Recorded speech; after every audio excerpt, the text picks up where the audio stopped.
Wow. Hello, hello, hello, everybody. Hello, squaddies. Yay. Success Squad, how you guys doing this lovely day? I hope everything is spectabulous and fabulous in your life.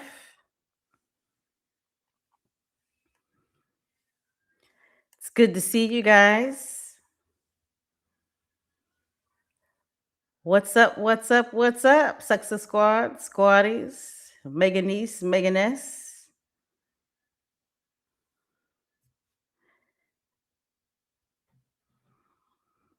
And we just love Prince Harry, don't we? We just love, love, love Prince Harry. He is the man. Well, hello, hello, hello, everybody. Welcome to Megan, Duchess of Advocacy World Podcast. Welcome to this live podcast of Sussex Talk. I am your host, Special K Thoughts, aka Special K, better known in the world of X, formerly known as Twitter.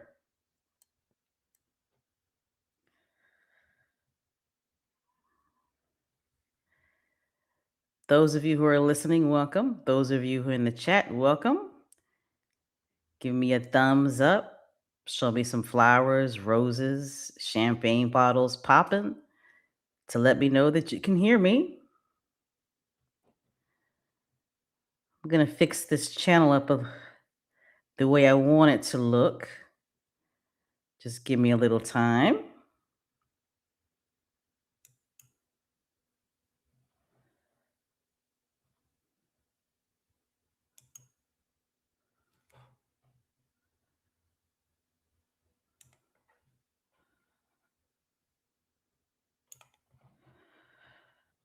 How are you guys doing?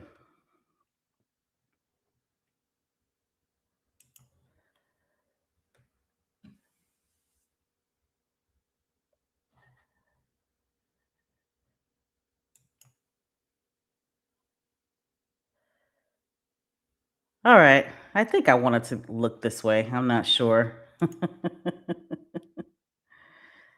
that's better. I like that. Yeah, I like this screen right here.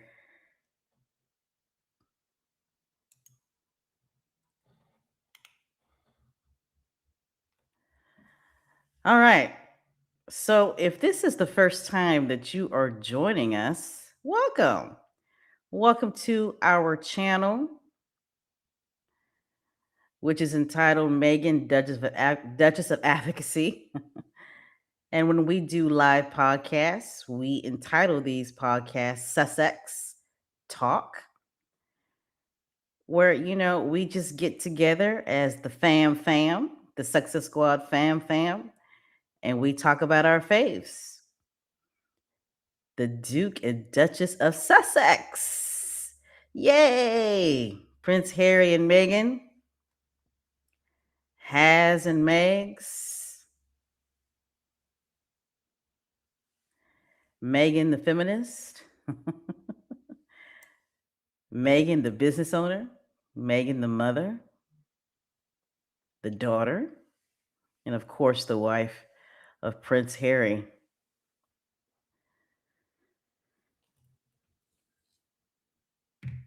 Now, I'm pretty sure you figured out that this channel is definitely a pro Meghan and Harry channel. We don't do both sides here. We don't like them other royals. No, we don't. We don't do, well, I like them both. I like the Sussexes and the Waleses. No, sorry, we don't do that.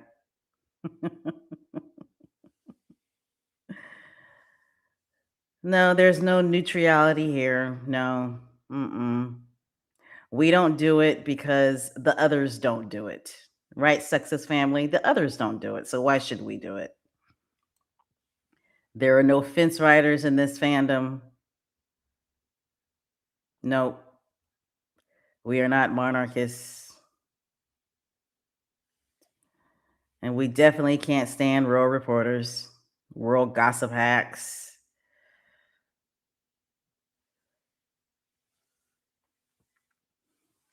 So,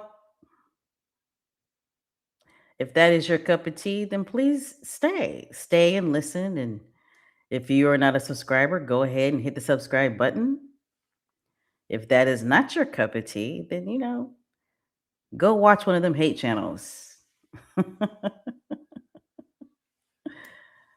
Right, fam? Go watch uh what's a I'm not gonna call them a hate channel, but what's one of them royal channels? Um I True Royalty. Go watch that. Yeah, go watch that. Go watch True Royalty. What's another one? Go watch the one with little Maddie, the son. Little Maddie and that loudmouth Samara, I don't know her last name. Go watch that. But just to let you know, all they're gonna do is talk about our faves. Go watch the one with Chris Ship and little Lindsay, whatever her name is. She's not too bad though. Little Lindsay, Lenny, however you say her name. She's not too bad. And Charlene White, go watch that one. Royals ITV. Go, you can go watch that one. We don't care. But again, all they're gonna do is talk about our faves.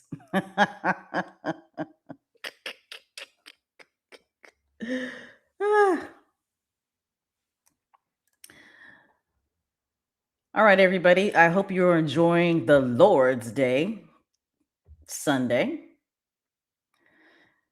Let me know where you're from if you're in the chat. Let me know what you're eating. What are you guys cooking today? Like, for real, what are you guys cooking? I know here in America, it's tradition. Come home from church and you eat a big Sunday dinner, and that crosses all racial boundaries, you know, crosses all racial boundaries. A lot of people like to go out to eat. I dare not do that after Sunday church because the restaurants be so full, especially the all you can eat buffet restaurants. But let me know what you're cooking. Let me know if you're drinking an adult beverage.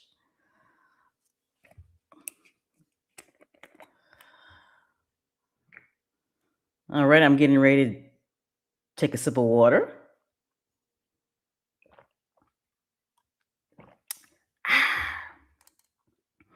I see somebody's eating hamburgers today. All right. Cool. Cool beans, hamburgers.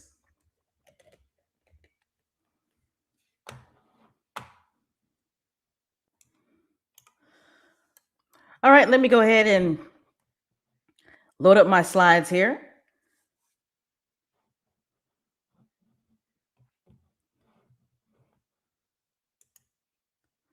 If I can find them.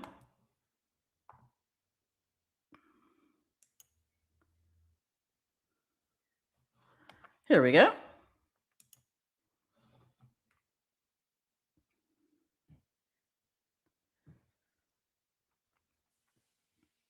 All right.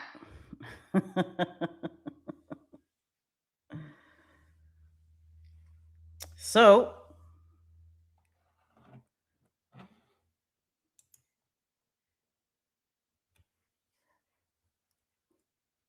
today's title of our live podcast is Prince Harry and Meghan. We got this. Right? Isn't that fitting? Because they do. because they do. Prince Harry and Meghan, we got this. And really, they have this together,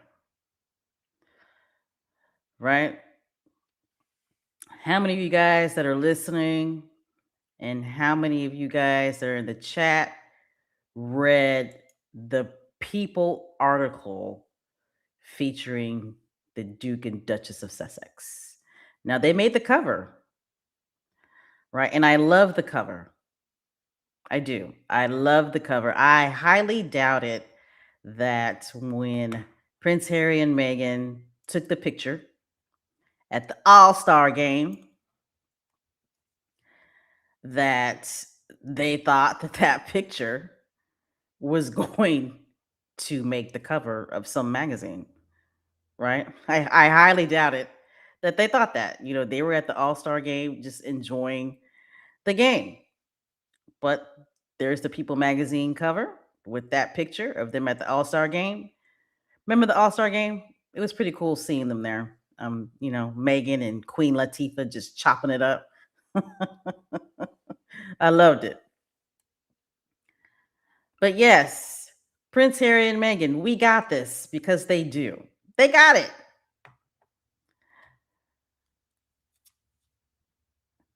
And the naysayers know it. People magazine knows it.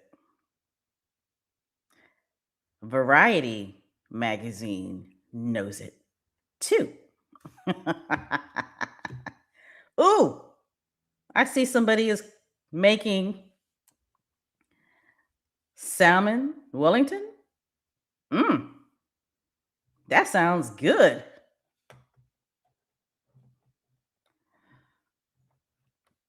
It really, really does. I wish I can come to your house and eat. Okay, and I see that you are from the UK. Awesome, awesome, awesome.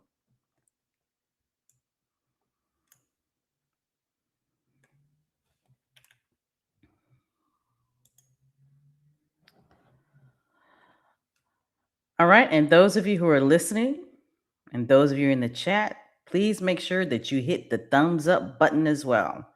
Okay? All right. Next slide.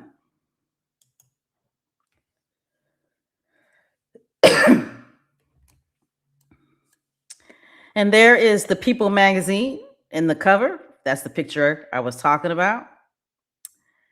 Now, this People magazine article, it's entitled Harry and Meghan Making Their Own Rules. These two have been making their own rules and forging their own path for the past 6 years, right guys? So, I mean, the title is okay, but in my humble opinion, they could have come up with a better title. These two have been, on their own path for the past 6, 7 years.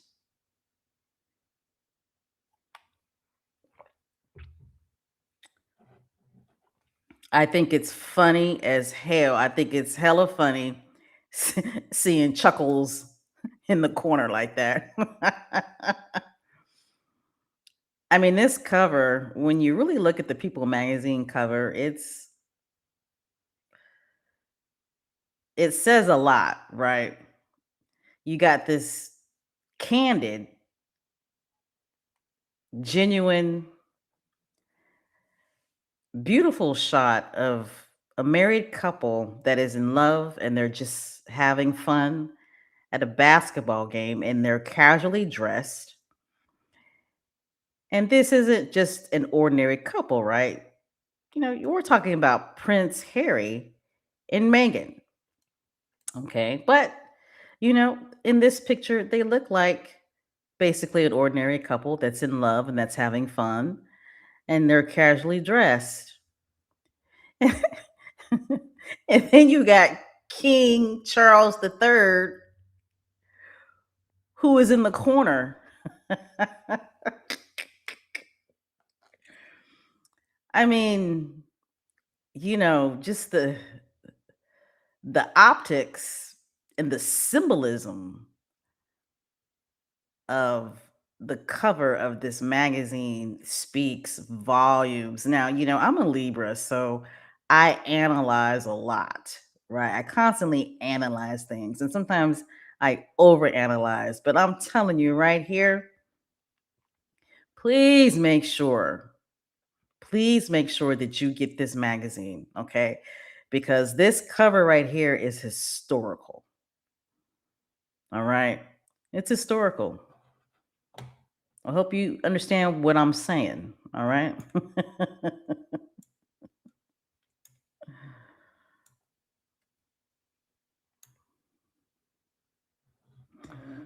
All right. Next slide. I'm just, I'm still just, it's taking me out seeing King Charles in the corner. I mean, it's, it's literally taking me out. All right.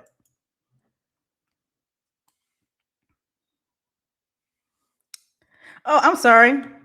We'll get to that subject. Hmm, we'll get to him later. Let's go back to the other slide. I'm moving a little too fast here.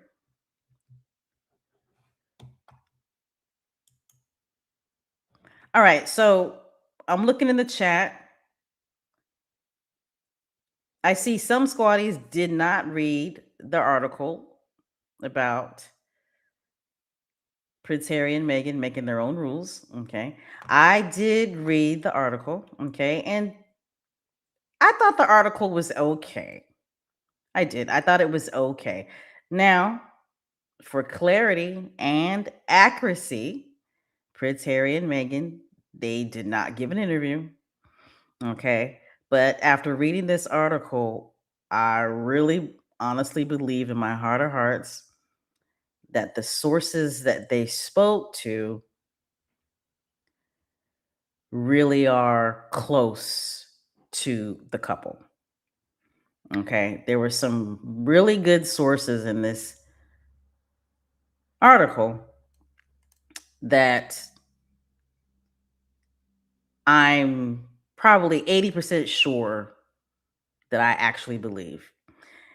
And Megan's bestie, one of Megan's besties, Kelly, we all know Kelly, she actually spoke to People magazine as well. She actually participated in this article.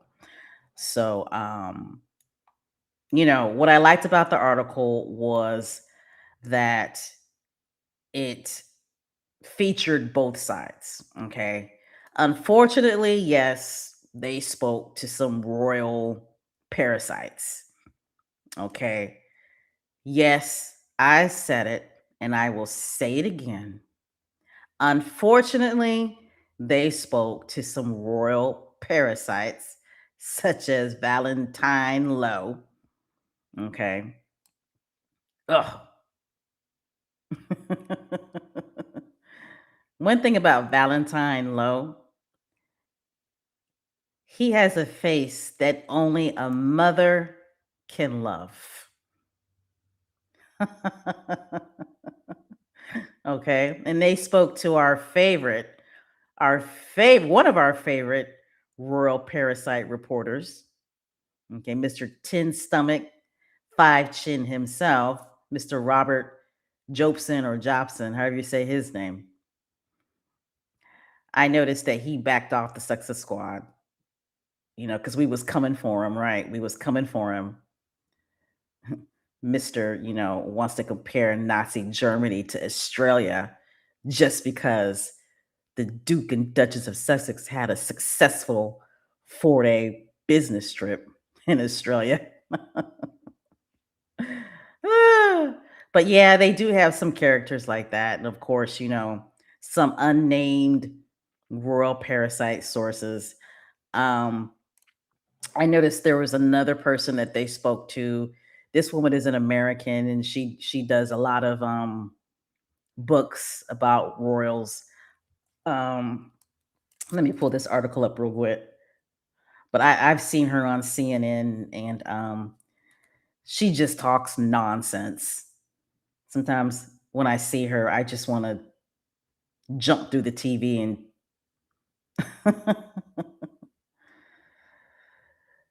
and just say, "Shut up. You're an American. You will never be a royal. You can lay off the yak." Anyway, Prince Harry and Meghan Markle are making their own rules as a royal non-negotiable still looms. Now, I don't know what that means. Okay. As a royal non-negotiable still looms. People magazine. Who wrote this? Okay. Simon Perry and Aaron Hill. Let me tell you guys something. The royal family has no say so in Prince Harry and Meghan's life. They have no control in over Prince Harry and Meghan's life. Okay. There's nothing looming in regards to the institution when it comes to Prince Harry and Meghan. All right. So the article begins, of course, they always got to go back in history, right? Right, guys? They always got to go way back in history. So they start off the article talking about, the Sandringham Summit and all that, Queen Elizabeth drawing a line, blah, blah, blah, blah, blah, blah, blah, blah, blah, blah, blah. Okay. And, those two made the decision that they no longer wanted to be working royals. So they also talked about, you guys remember when all of this went down, right? And allegedly, Queen Elizabeth said that Prince Harry and Meghan could no longer use the word royal.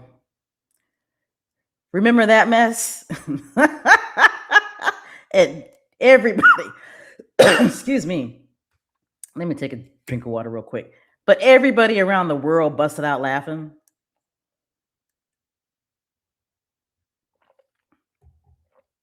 Like, how are you going to tell people what words they can and cannot use?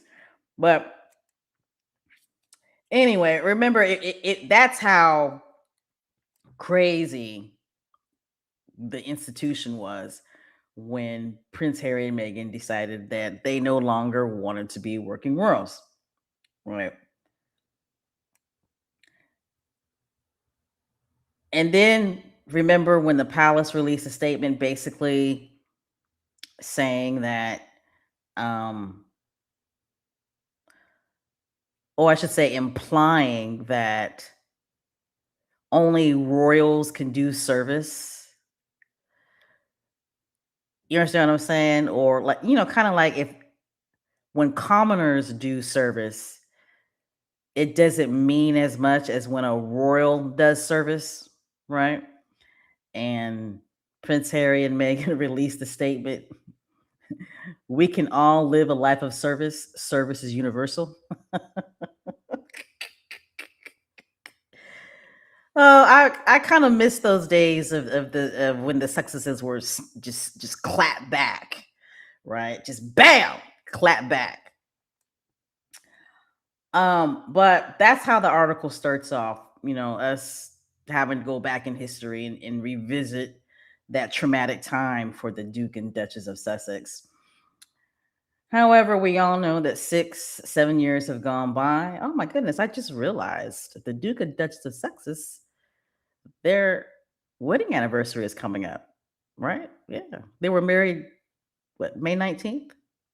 And then of course Prince Archie's birthday is coming up. But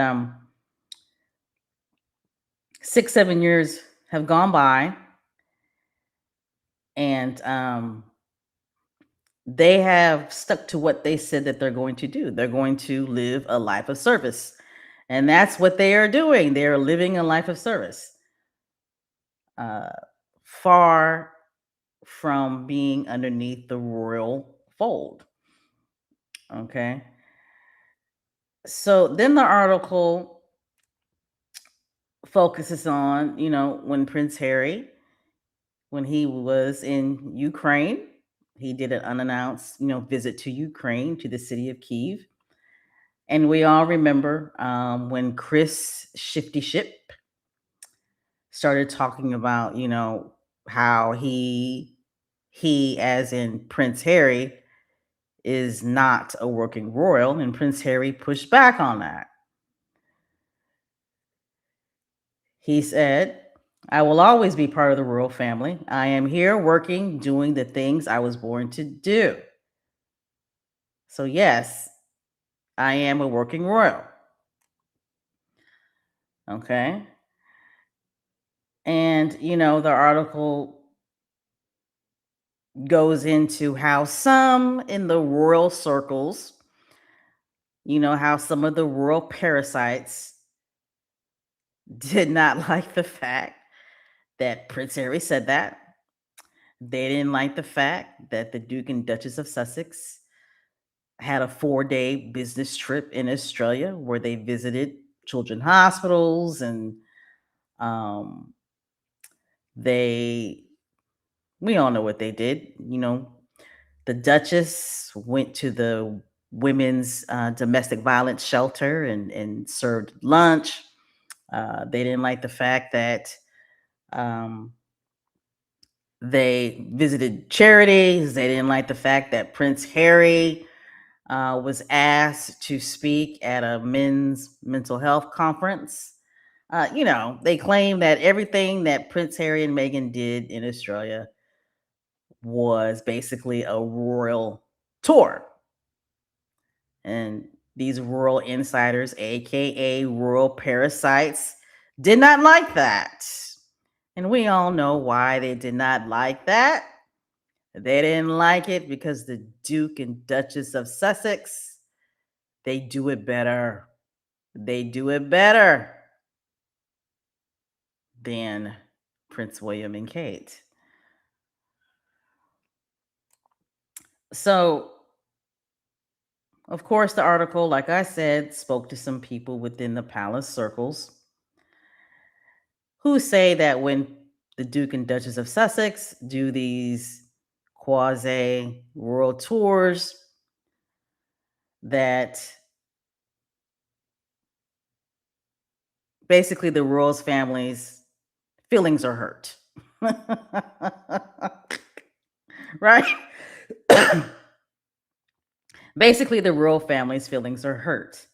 Um, that it's not going to help mend relationships. That is a petty royal family. Oh, they are so petty. Right? So that just tells me, right? And really it validates. It validates when Prince Harry says that after Meghan and Harry had the very, very successful Australian trip, royal tour, I should say, when they were working royals, it validates what he said. That's when the relationship between the Duke and Duchess of Sussex and the royal family began to sour. Jealousy and envy started to rear its ugly head. Members of the royal family, and we can basically say Prince William and Kate, also King Charles and Couchiller, were jealous that Prince Harry and Meghan had such a successful royal tour and they were more popular than the heir and more popular than Prince William and Catherine, because at that time Prince Charles would have been the heir, right? King Charles would have been a prince and he would have been an heir. So the Duke and Duchess of Sussex, they were more popular than both of the heirs.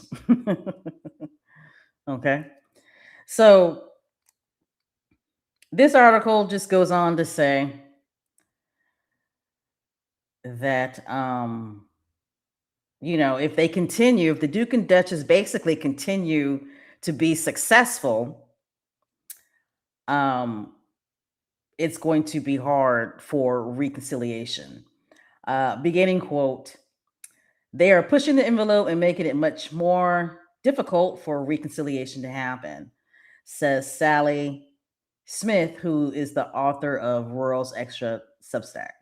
Now, Sally Smith is the American um, writer that I was talking about that writes books about the Royals all the time. She's the person that I see every once in a while on CNN. And sometimes I just want to jump to the TV and tell her just to shut up. You're an American. You are not a royal. The royal family could care less about you.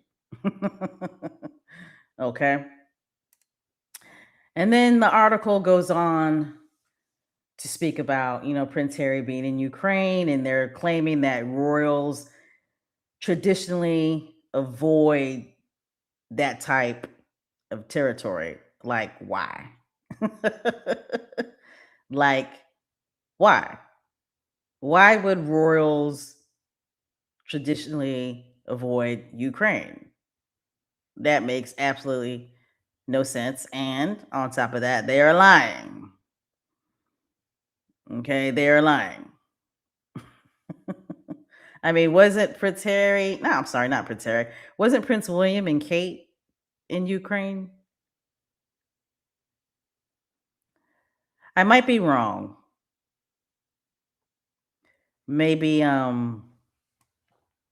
Zelensky visited them. Help me out in the chat. But okay, I'll put it to you like this. I think it makes the royals look petty and out of touch when somebody writes that, the royals traditionally avoid territories like Ukraine. Okay. And they're basically saying that they would avoid it because there's an ongoing war. Okay. And they're also saying that royals going into Ukraine, right? It's political. Hello. Ukraine was invaded by Russia. Right? Like, whose side are we on here? Okay. So, with Prince Harry going to Ukraine, it just makes him look like the global humanitarian leader that he is, right? Right? It makes him appear to be the global humanitarian leader that he is. He is using his platform to showcase, hey, this country was invaded and they're at war and they need our support. We need to put a spotlight on this. Okay, I'm looking in the chat and I see that some people are saying that Willie and Kitty. Hey, H Night, how are you doing?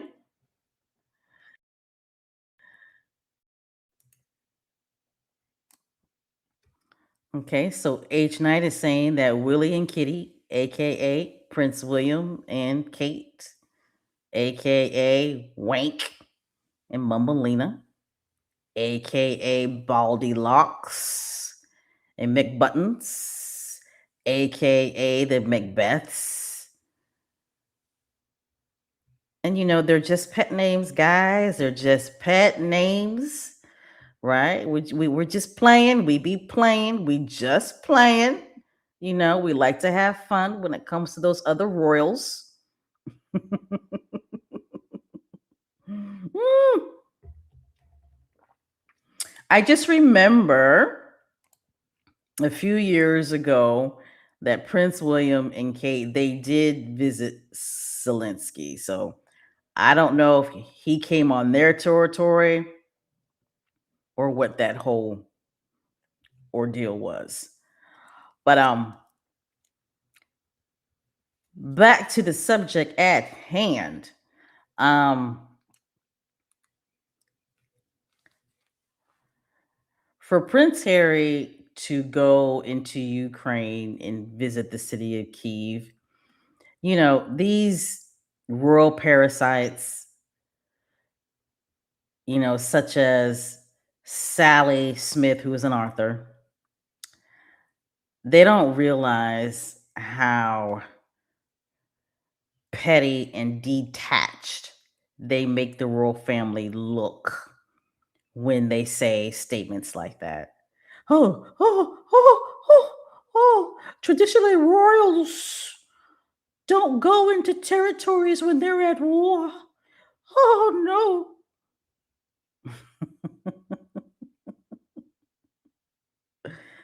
Okay. I'm looking into the chat and somebody is saying that Princess Anne went to Ukraine. Okay. Princess Anne is on a whole nother level. Okay. She really, literally is. Princess Anne is on a whole nother level. Now, I don't care for Princess Anne. I don't. However, I give her credit. The woman works. I mean, she's out there almost, excuse me, she's out there almost every day. I mean, she's running circles around her nephew, Prince William. She really is. But nobody cares. Like, literally, nobody cares. Afro Annie, nobody cares. And it's probably because I heard she's mean as F. Right? And she has no charisma.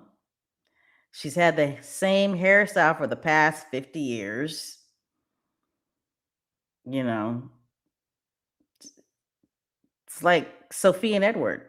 Sophie does a lot of work, but nobody cares. Nobody's paying attention. You know.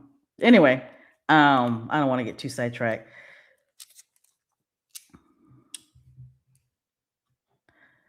But yeah, so this squatty is saying that Princess Anne went to Ukraine.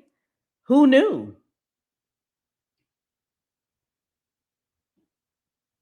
Who knew? And see, that's what's missing from the royal family. All right, let me get back to this article. Those of you who are just now joining us, welcome, welcome, welcome. If you are not a subscriber, go ahead and hit the subscribe button. That's if you like what you hear so far. Okay? And if this is the first time that you've been on this channel, and this is the first time that you listen to a live podcast, I'm pretty sure that you figured out that this is a pro Duke and Duchess of Sussex channel. All right. You guys would be surprised at some of the emails that I get. All right, so the article goes on to talk about, Prince Harry's speech, the speech that he gave at the Kyiv Security Forum, how he called for the American leadership in this ongoing war between Ukraine and Russia. The author tried to say, this author actually really tried to say that Prince Harry's speech was political. And then it was just so bad because he said this speech just days before King Charles's state visit to the US.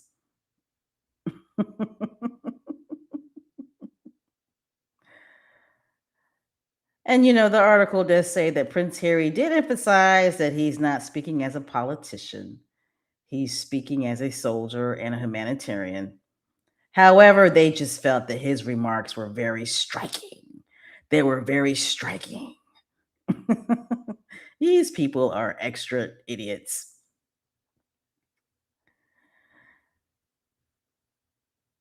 And the article, it goes on to talk about the successes and how, the two trips, the business trip to Australia and Prince Harry's unannounced trip to Ukraine, you know, they have definitely found a way to occupy a space outside the boundaries of the institution. Well, duh.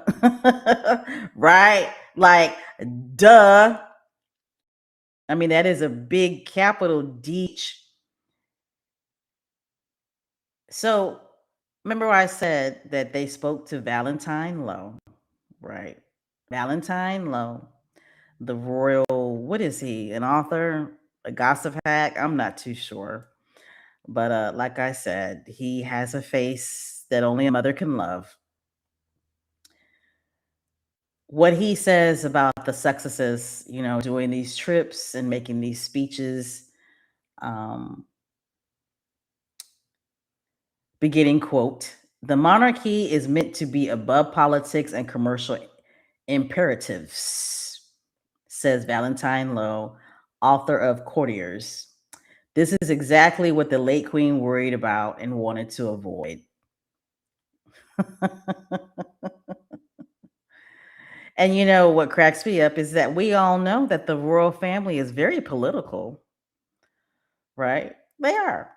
They're not above politics. They're political as well. And at the end of the day, the royal family does do commercial imperatives.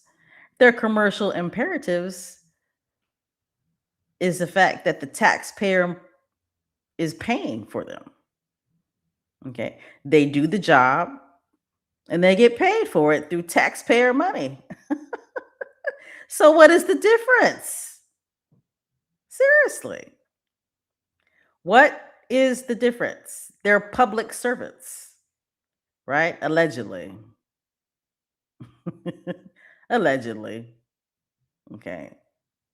Allegedly. They do a service and they get paid for it. When Prince Harry and Meghan do service, they don't get paid for it. Okay. When they volunteer their time with these charities, they don't get paid for it. Mm-mm. Okay. Prince Harry was accused over and over and over again of getting paid when he spoke at I believe it's the November or Movember, I'm sorry, Movember um, Men's Mental Health Summit in Australia. He didn't get paid for that. Then they gripe because people paid tickets to see him. Y'all can't get mad just because people paid money to see him speak. If you're mad because people paid money to see him speak, you're mad because that is the demand. You're mad because people are willing to pay money to see him speak. That's what you're mad about. Okay. All right.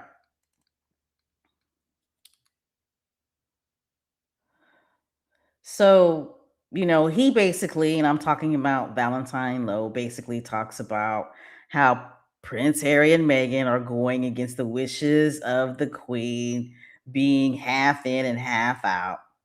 Okay. So, a source for the successes pushed back on that. And that's what I liked about this article, right?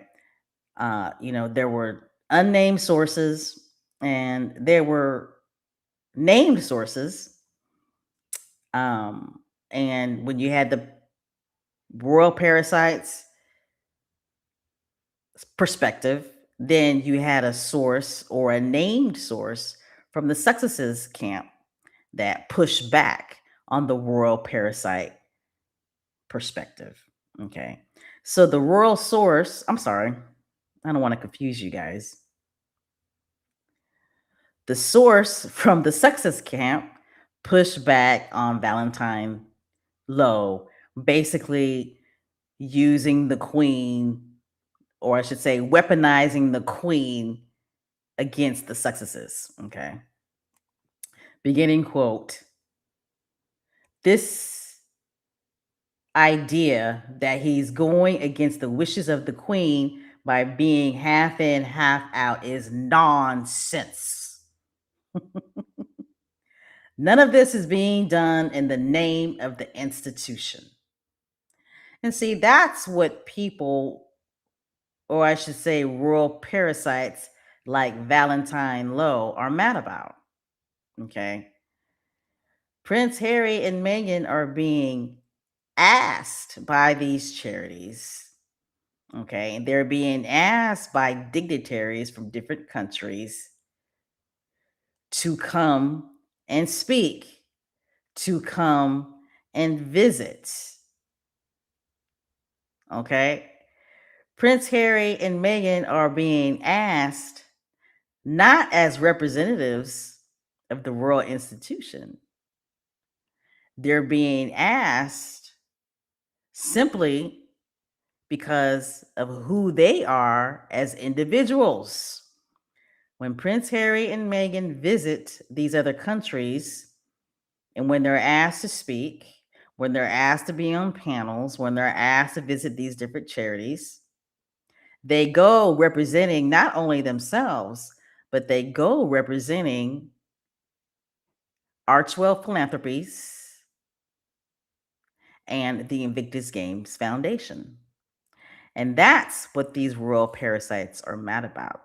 They're not going there representing the royal institution. No matter how much they preach that they are happy that these two are out of the institution and they don't want them to come back. Oh no, they do everything to try to convince us that they do not want the Duke and Duchess to come back, but really they do. They're just lying. They want these two back so bad, but they want them crawling back with nothing. Okay. All right.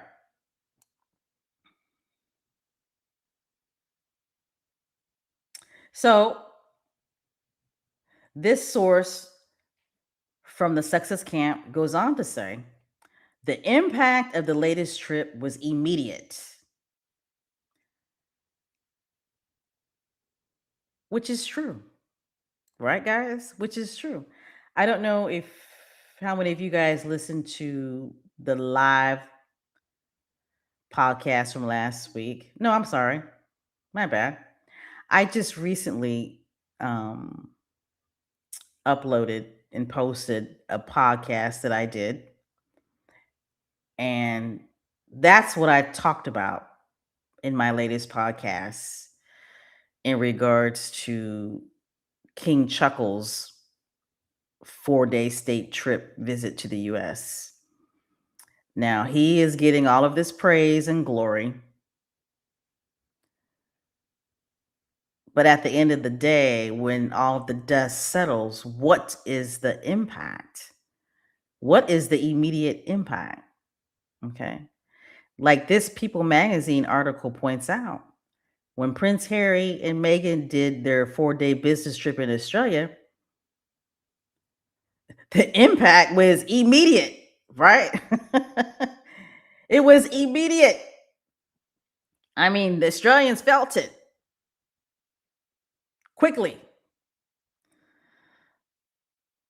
All right.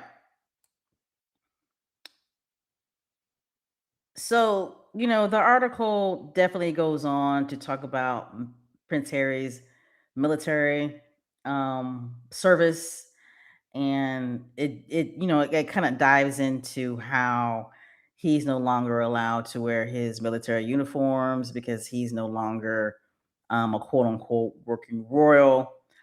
Um, and you know, there was a sexist spokesperson that said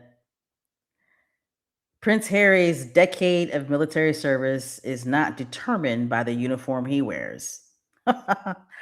Jesus, I love that quote. I love it. I love it. I love it. I really honestly do.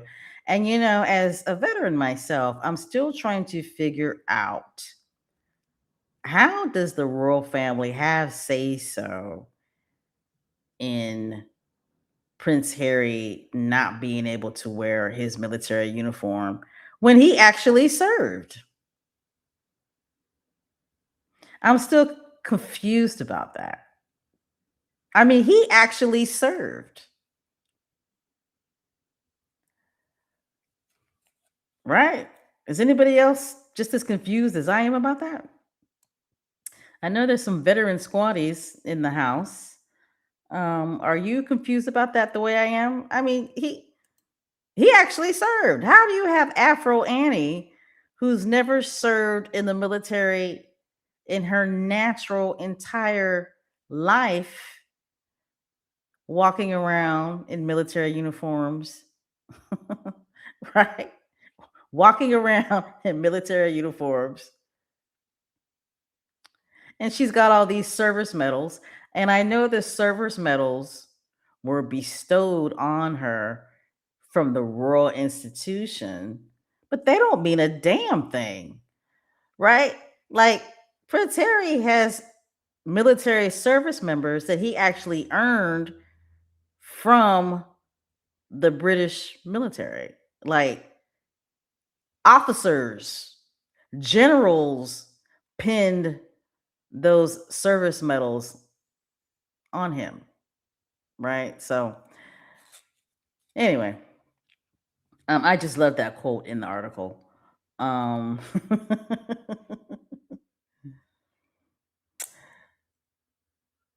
so, another pro success source in this article goes on to say, and they were talking about how the Duke and Duchess of Sussex, when they went to the Sydney Harbor and they joined the Invictus Australia team members, which was awesome. Beginning quote: This is a pro Sussex source. Harry was completely relaxed. Invictus is where he belongs. Okay.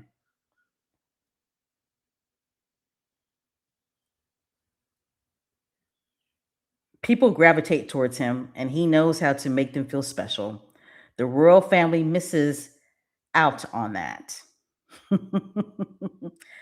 It's a sad reminder of the global platform he could have had if the closest he's going to get to continue to serve on his own terms.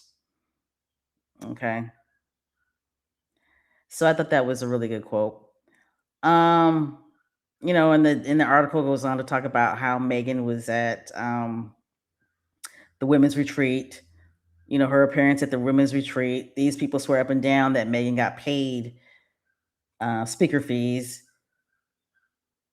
I'm still not aware of the Duchess of Sussex getting paid speaker fees when she attended the women's retreat in Australia. Okay. She was one of a few speakers that was there. So anyway, um there's a pro success source, and actually their last name is Walters. I have to get their first name. Um that says they have a big security bill and a lifestyle to maintain. So it's not surprising they're taking on money making ventures. Ah. All right. And then, the article goes on about Megan's fashion choices, and we all are aware of the one-off, allowing followers to purchase what the Duchess wore, which many during the Australian trip um, were by Australian designers. And the article, basically quotes, says Megan's page drew more than 1 million views within the first 3 days, with several of the items selling out. Okay. So this is somebody from the Telegraph. Her name is Beth Ann Holt. She's a fashion director. I didn't know the Telegraph had a fashion director. Okay, I guess you learn something new every day, right? Beginning quote, the royals are influencers, but the mystique is that they are not promoting themselves as such. Lies on top of lies. That's all the royals do is promote themselves. Miss Beth Ann. Okay. And she goes on to say, Meghan is lifting the veil. It was shocking to see her go to the hospital and then sell the clothing she was wearing. I've never seen anybody in the royal family do that. I can't imagine it went down well with the palace. Okay, and that was from this fashion director from the Telegraph. Her name is Bettel Smith. Okay. And then, the article basically says for critics, it raises a broader question about where public service ends and personal branding begins. Okay. Yet, those close to the couple push back on that characterization. Beginning quote, they are not reliant on Harry's father or taxpayer funded money, says an insider.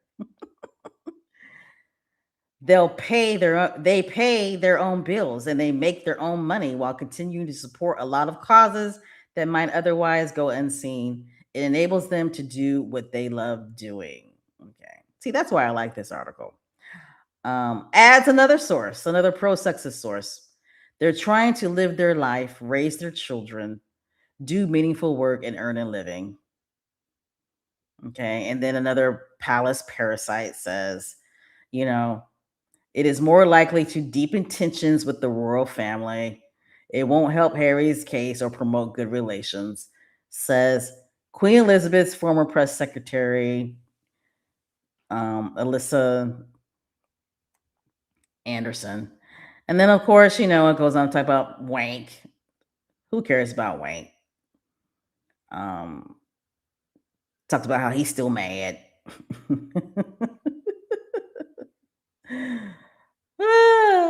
And then, of course, when they're talking about Wank, that's when they get a quote from Mr. Ten Stomachs, Five Chins, Mr. Robert Jobson. He's basically saying that, William's too busy. Prince William is too busy. Okay. And he's focused on his own family. And then, people for the Sussexes, they describe, a more measured reality behind the scenes. Beginning quote, Meghan lets him, Prince Harry, lead on all royal matters and dictate what needs to happen, says a friend. Now, I kind of side eye that. I don't know if it's really a friend. However, makes sense to me, right? Does it make sense to you that Meghan does? I mean, I guess what I'm trying to say is that I can see Meghan, letting Prince Harry take the lead on that. All royal matters, I could definitely see her saying, hey, you know, whatever you decide, I got your back. Okay. I'm pretty sure when that phone rings and they see royal institution or whatever the case may be, Meghan probably looks at the phone and she's probably like, H, them people are calling you. Right? You know what I'm saying? Like when Prince Harry's phone be buzzing and Meghan may see it and it comes up Royal Institution, she's probably like, H, them people calling you. Ah, I'm just playing. Um, let's see. Like I was saying, it says Meghan lets Prince Harry lead on all royal matters and dictate what needs to happen, but it would never put them at odds. They're on the same team. Exactly. They're on the same team. I'm pretty sure those two look at each other and they say, "Hey, we got this." Um, Another source who's supposed to be a friend says it remains very emotional. Harry and Meghan are both realistic. They're not approaching it with the expectation of a quick resolution. It's about taking small, manageable steps and seeing where things land. This remains very important to Harry, with Meghan being supportive. Makes sense to me, right?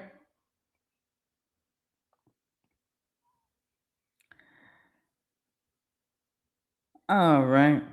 Let's see. What else does this article talk about?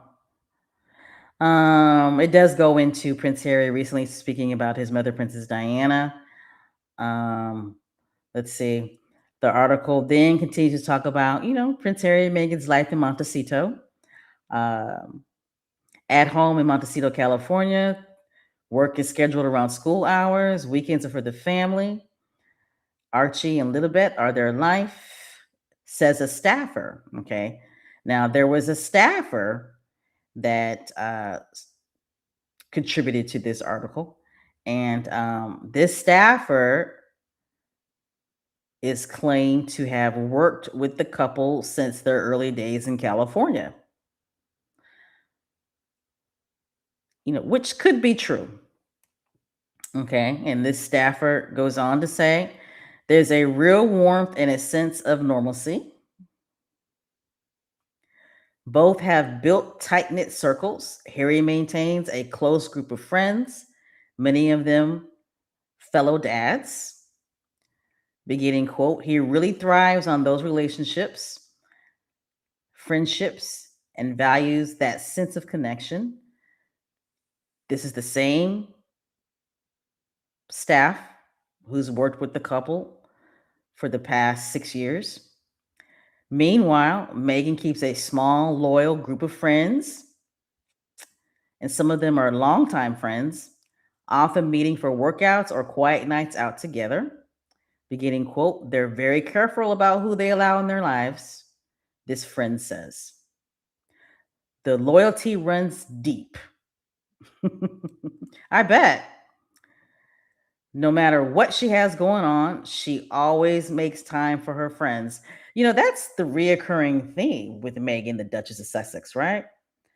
That has been the reoccurring theme, that she really shows up for her friends on a consistent basis. Okay.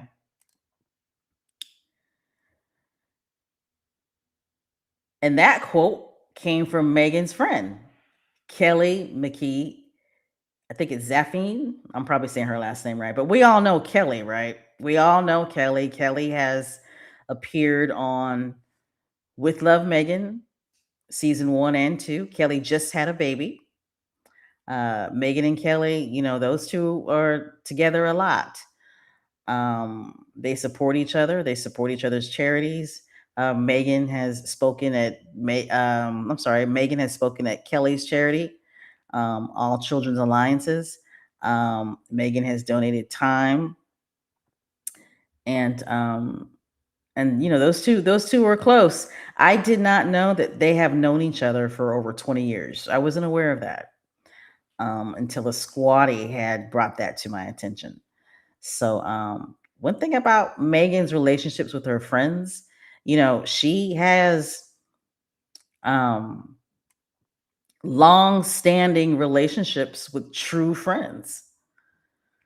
She really, really does. I have only got maybe two friends that I have been friends with for over 20 years, and they're both military buddies. Yeah, they're both military buddies. And, I'm sorry. I do have a friend that I knew in college. And I have another friend that I've known since 8th grade. So I take that back. My bad. I probably got four friends, right, that I've known for over 20 years, coming up on 30 years, more than 30 years. The friend that I've known basically since the 8th grade. We were talking about how old we were the other day. But anyway, but yes, Kelly is actually in this article, Kelly McKee, and she actually gives a quote. And I will read it again. So it starts off saying that loyalty runs deep. Beginning quote from Kelly McKee, I think it's Zafine. No matter what she has going on, she always makes time for her friends. And it says, Kelly, who recently welcomed son Jack after the loss of her son Georgie, age 9, in 2022. She really shows up, and not just when it's easy. Okay. That's a deep quote. Okay.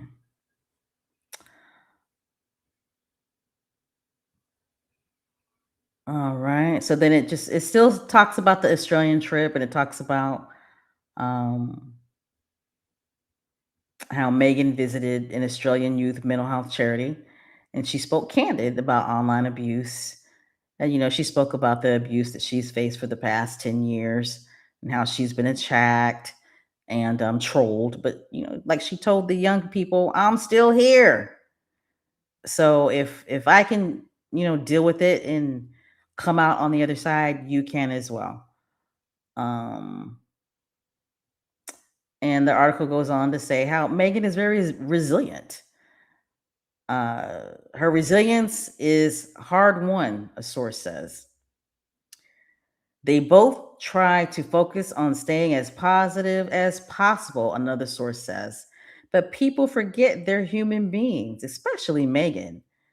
There's only so much a person can handle.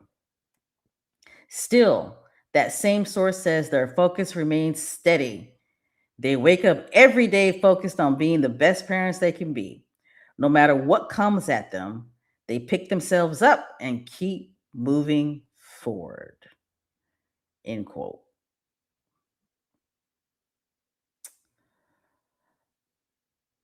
All right. So the article goes on to say nearly 8 years after their wedding, and like I was just saying, like I previously said, I didn't just say this, but like I previously said, they got they got a wedding anniversary coming up, right? It'll be what, 8 years?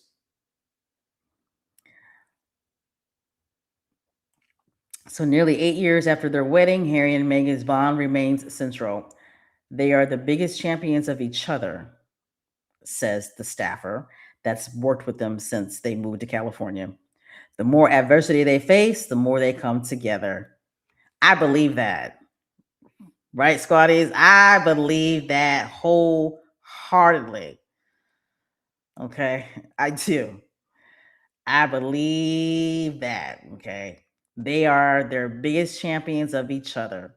The more adversity they face, the more they come together.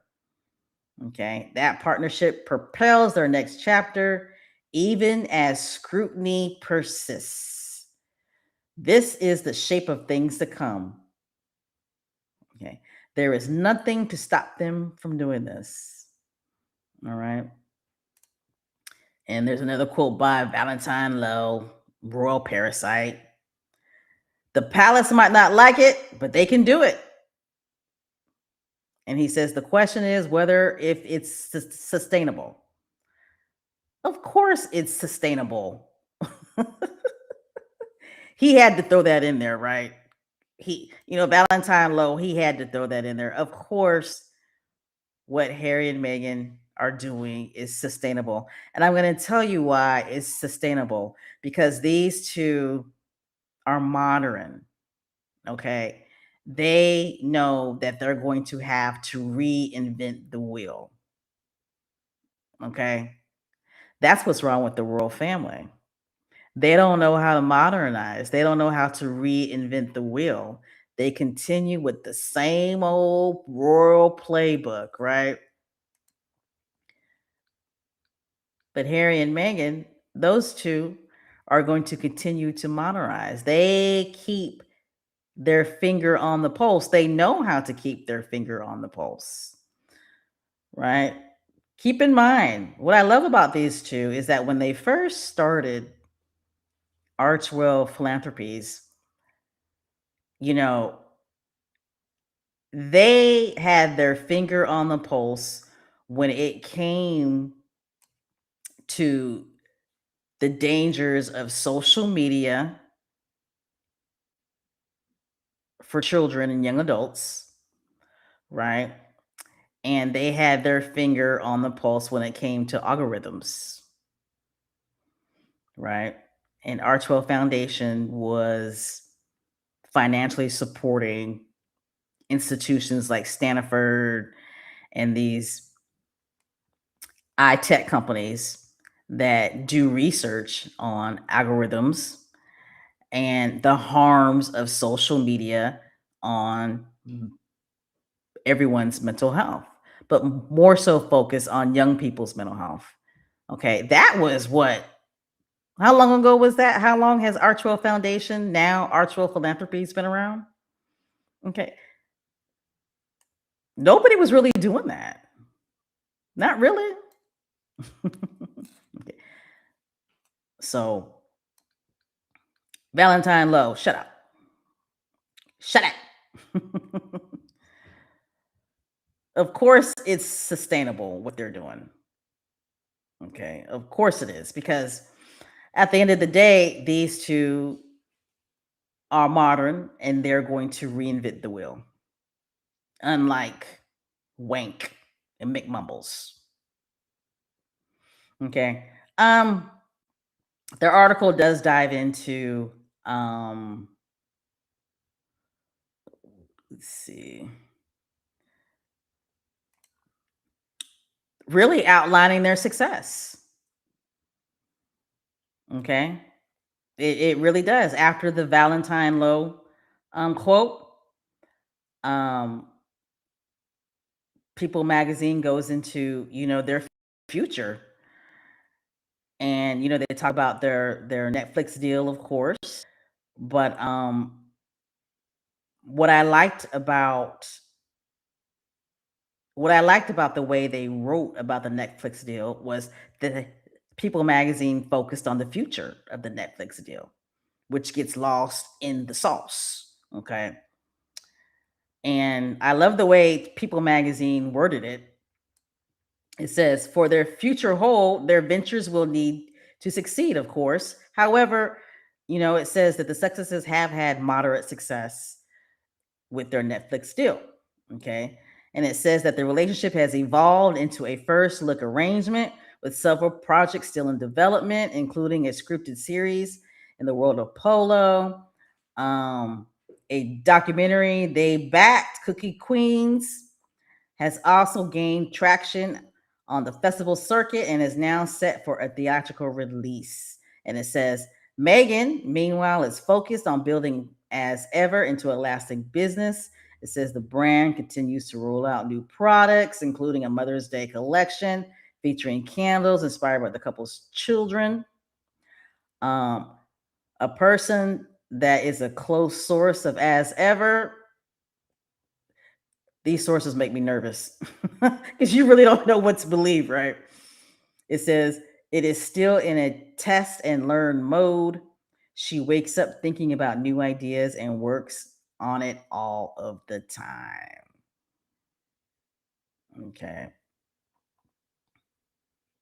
And it says how as ever, this quote came from actually the staff that's been working with the successes since they moved to California.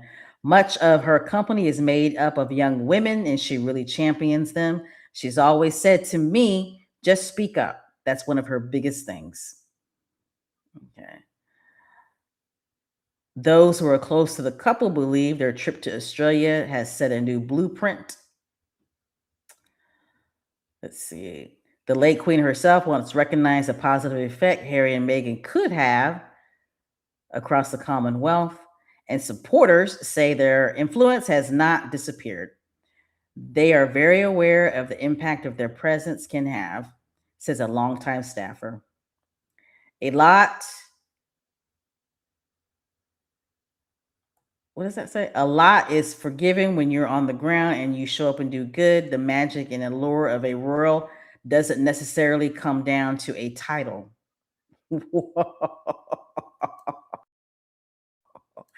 Now that's a slap in the face to our institution, right? Bam! In your face. I'm going to read that again. The magic and allure of a royal doesn't necessarily come down to a title.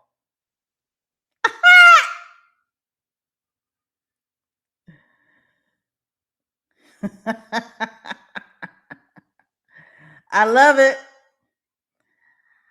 I love it. Now, People Magazine, we all know they be shady as you know what.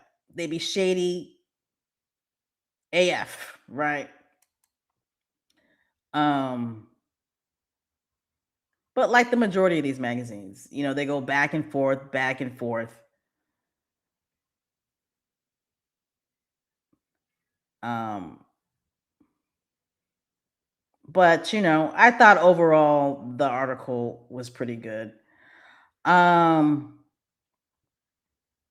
but when it comes to People Magazine and all these magazines, really, White Squarties, when it comes to all of these magazines, such as People, Variety, Vanity, all of them, they ride the fences. They ride both sides of the fence. I guess it depends on who's writing the article. Um, it depends on the editor of the magazine. Um, but I'm gonna give a little kudos, just a little kudos to the writers of this article because they did present both sides, but they presented more so the Sussex's side because they definitely spoke to quote unquote more people who actually um, are either friends or work with the Duke and Duchess of Sussex. Um, so, it is what it is. There was a quote, hold on, I got to find it, from actually a royal reporter from Australia. Um, I got to find it real quick. Who said that they said that they were on the ground in Australia when Prince Harry and Meghan were there for their business trip. And they were talking about how people wanted to see them. That and there's no sugarcoating that. This person was saying. Let me see if I can find it. Hopefully I can find it.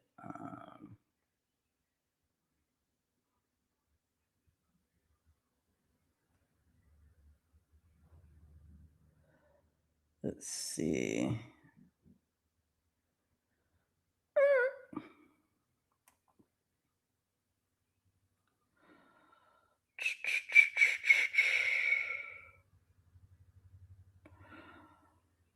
I didn't realize how long this article was. Okay, here we go. So this is a royal correspondent from Who magazine who was actually on the ground. And she basically admitted she was running, chasing Harry and Meghan. Her name is Kylie Walters, okay? And she said, "Hey, I was on the ground and I'm not lying." Excuse me. So Miss Kylie Walters says, on the ground in Australia, the response is a totally different story. Okay. And she spoke after Valentine Lowe. Okay. She says, basically, she's saying, Valentine Lowe, you need to quit hating because on the ground in Australia, the response told a totally different story. So, this royal correspondent who works for Who magazine says, there were joyful, smiling people everywhere they went, says Kylie Walters, a royal correspondent for the Who magazine. People wanted to see them. And she's like, it is what it is. So I guess what I liked about this article, I thought the writers did some fairly good research in reaching out to people from both sides, right? And I thought it was good that they actually spoke with a royal correspondent who was actually on the ground in Australia. And this person's like, look, I'm going to report the truth. I'm going to report what I saw because I was actually chasing these two in Australia. And whether you like it or not, people wanted to see them. The response was huge. Okay, royal parasites may not like that, but instead of being mad at Harry and Meghan, maybe they need to look within themselves and figure out why they're not getting the same response that Harry and Meghan are getting. That person did not say that, but is glaring in this article. All right, so like I was saying, I thought the People magazine article was it was a change, right?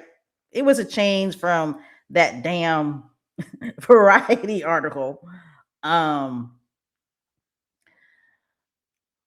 but one thing I will say about this People magazine article is that it really validates that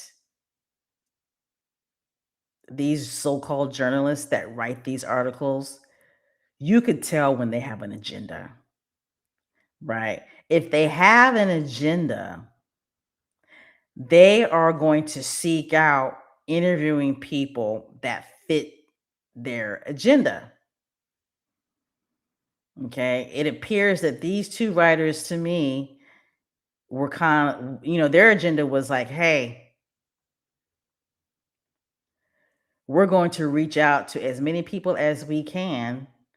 And we're definitely going to make sure that we reach out to people that actually work with the couple, that actually know the couple. And hopefully these people are willing to, um, speak up and speak out. But like I see some people in the chat say, these magazines are wishy-washy. They ride both sides of the it's hard for me to believe an unnamed source, even when they're saying positive things about Harry and Meghan. You know, it is. It's hard. I'm gonna take a drink of water real quick.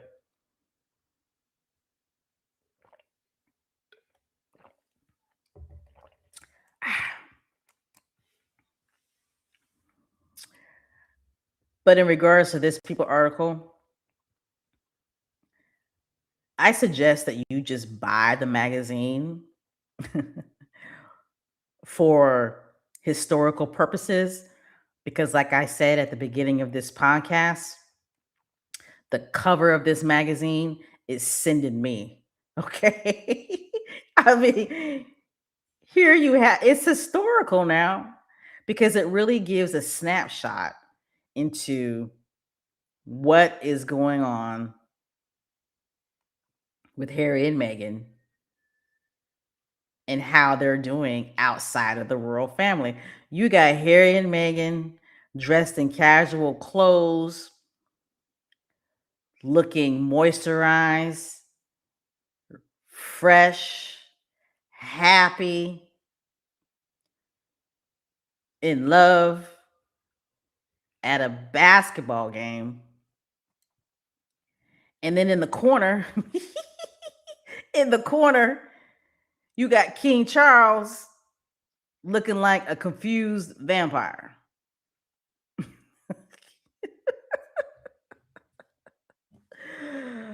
Oh, that's why the cover is sending me. Harry and Meghan making their own rules. It is what it is. All right. So if you're listening and this is the first time that you've been on this channel, please go ahead and hit the subscribe button if you like what you hear so far. And everybody, I'm gonna need everybody. Those of you who are listening, those of you in the chat, I need everybody to hit the thumbs up button. Okay, hit the thumbs up button. All right.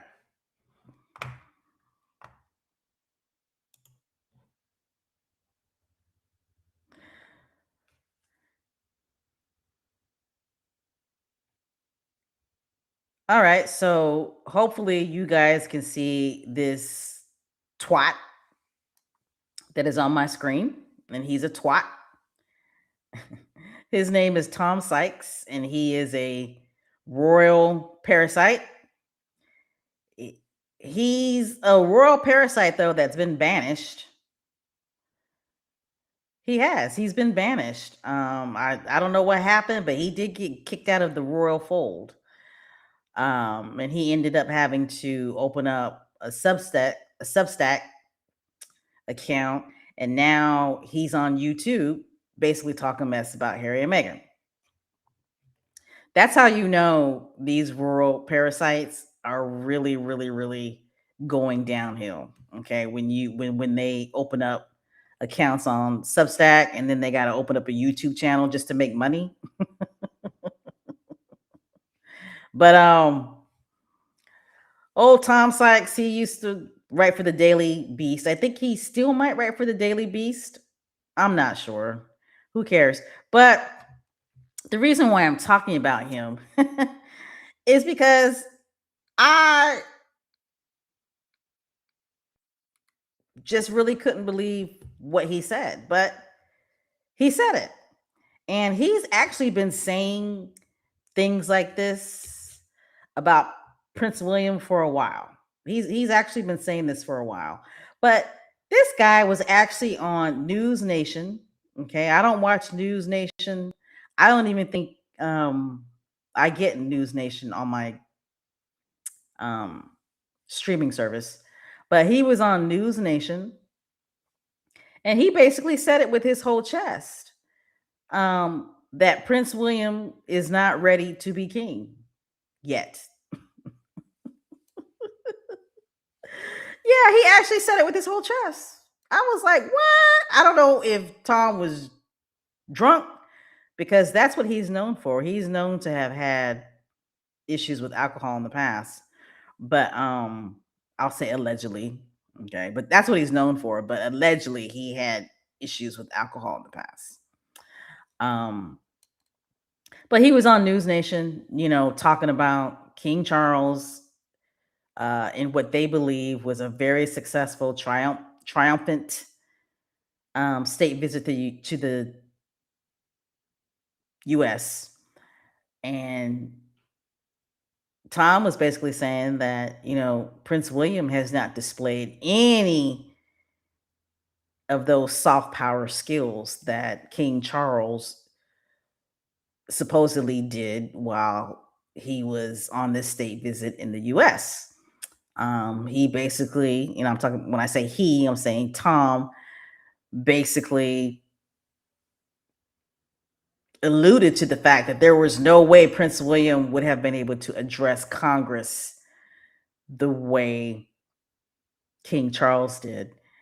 And Tom said that the only way Prince William would accept Trump's visit to the United States during the 4th of July depends on how well the United Kingdom's football team does in the World Cup. And I'm thinking to myself, really? Really? Okay. But yeah, um,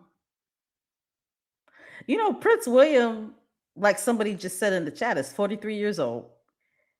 And he should be ready to be king right now. Let me go ahead and highlight this quote.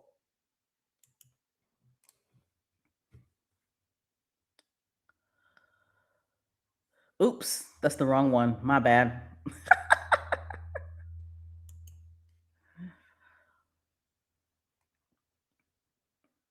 Okay. Hey, Marshar. So Marshar says Willie is 43 years old, and if he's not ready to be king, then he never will be ready. I've always felt this, and I've said it a couple of times, and people were like, nah, he wants to be king. I don't believe that Prince William wants to be king. I don't. I think that's why he's so unhappy.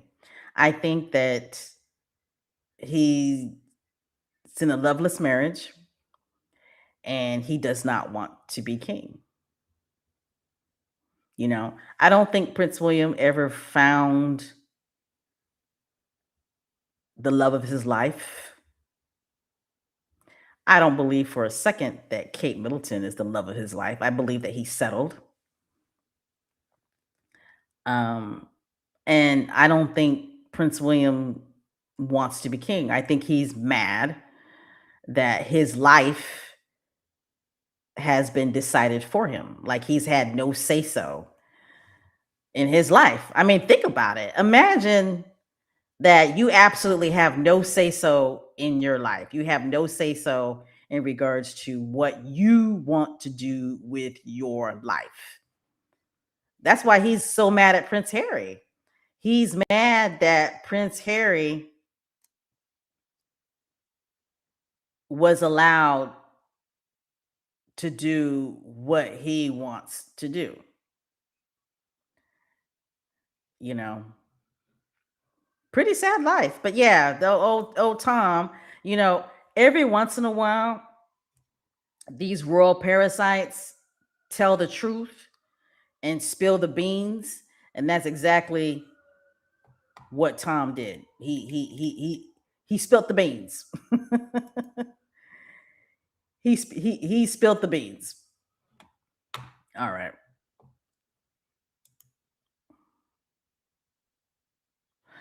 All right. So, as an American, it really gets on my nerves when I hear royal parasites, you know, say how much Americans just love the royal family. Okay. I mean, they preach it all the time. They go on and on and on about how much they feel Americans love the royal family. Oh, Americans love the royals. Well, while King Chuckles was here during his 4-day state visit,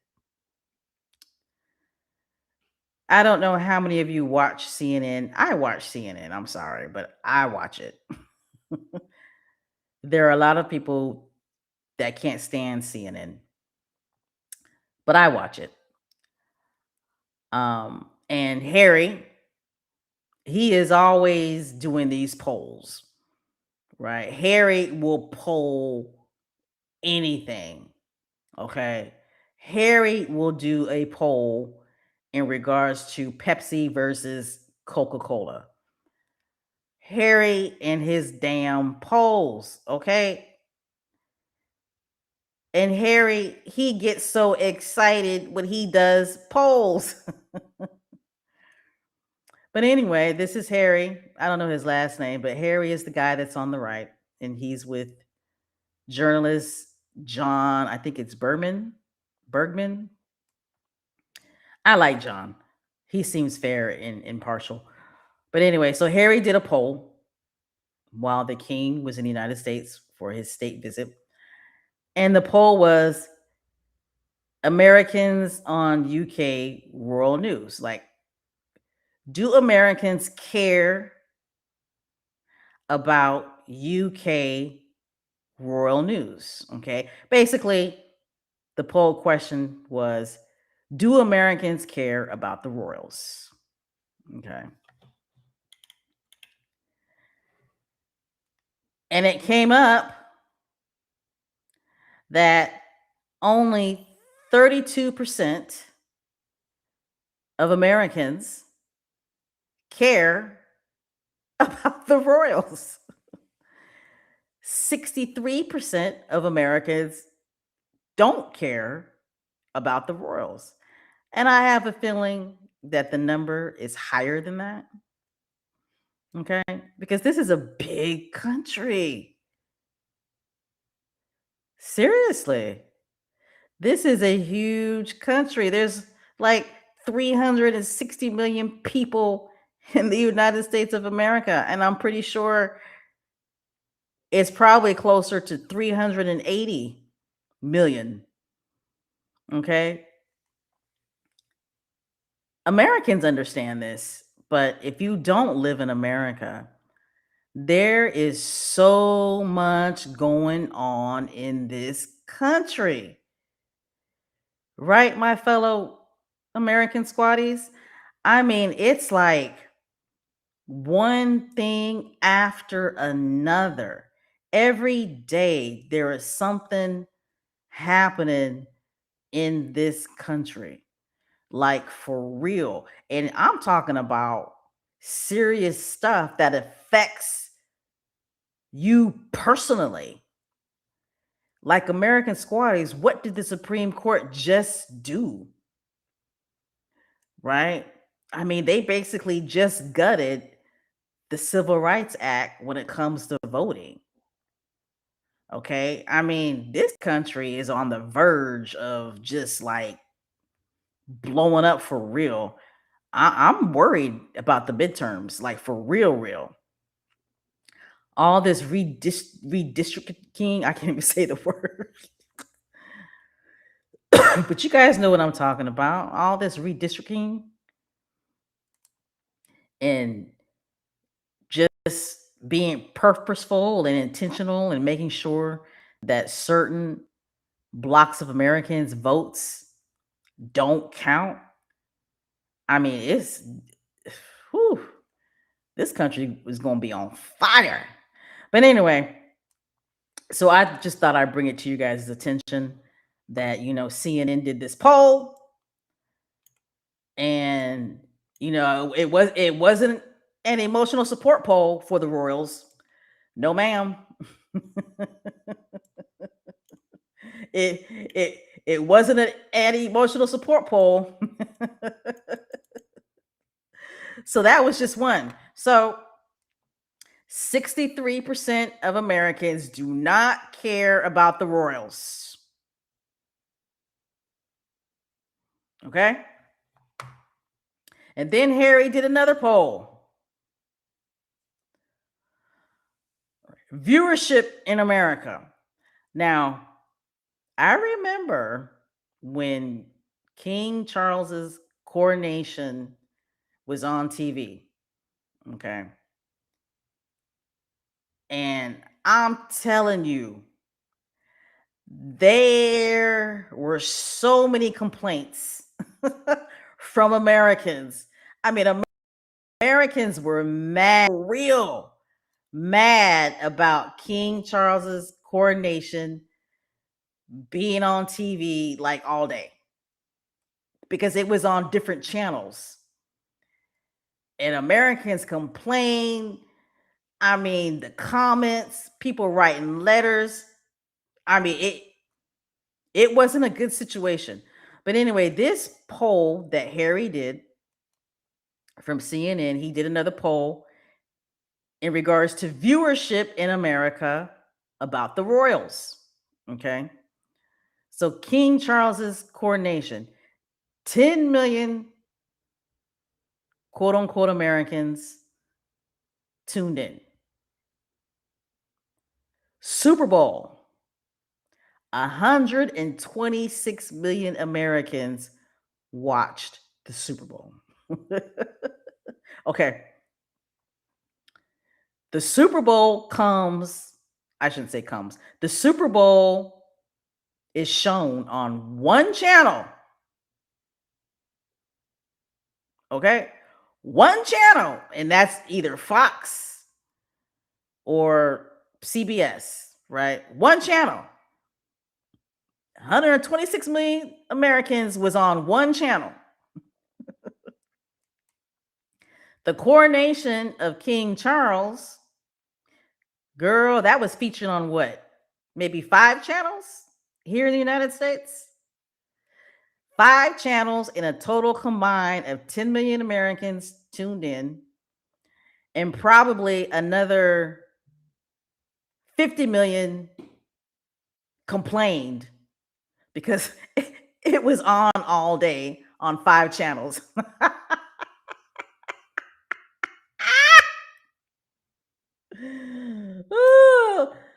Them royal parasites, they need to stop lying. Okay, like for real. They need to stop lying, acting like we Americans just so in love with the royal family. Now, don't get me wrong. There are certain pockets of Americans who do follow the royals. Okay, who are into that, and that's okay. That is okay. All right. I was driving the other day, okay,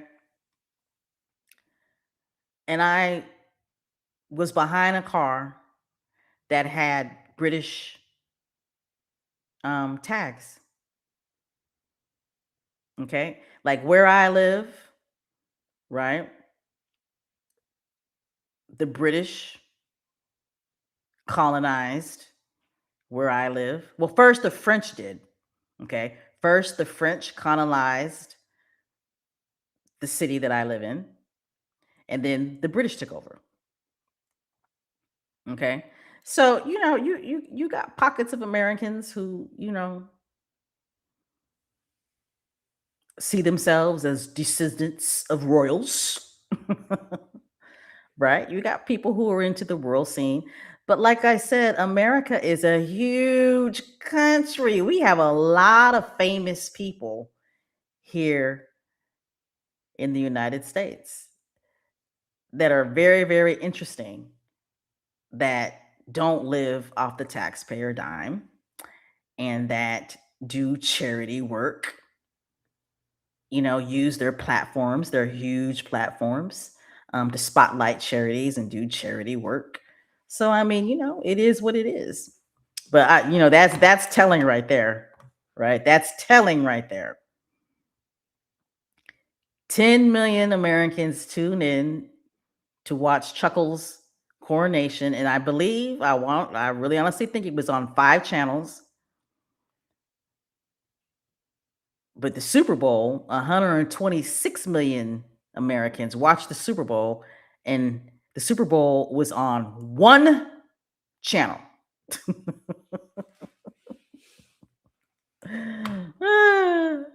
Love it.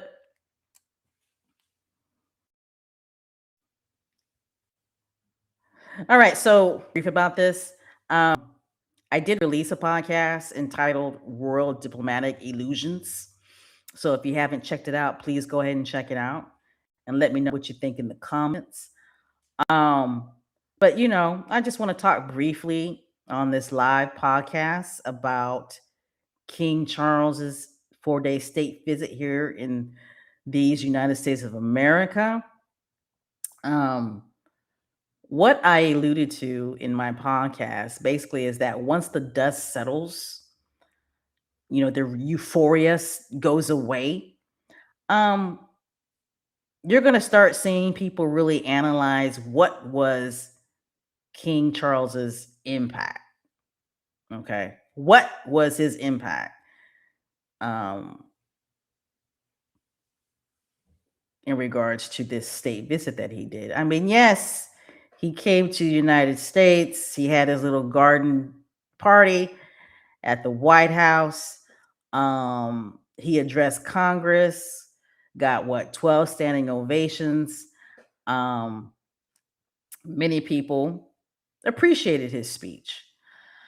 He reminded Americans of what this country was founded on in regards to our visions and values and morals, um, et cetera, et cetera. He made it clear that that the NATO alliances have been there for the United States when the United States needed help. Uh, he basically, was low key dissing Trump, in that speech. And he did it very well. It's just unfortunately the slight digs went over Trump's head. Trump doesn't care.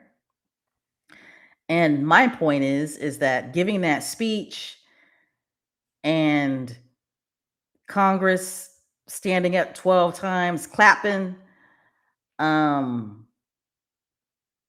him shucking and jiving, telling jokes, and everybody hee hee ha ha ha ha, ha laughing. Him going to Harlem and, taking stage pictures with black children, and him going to Virginia. I don't even know what he did in Virginia.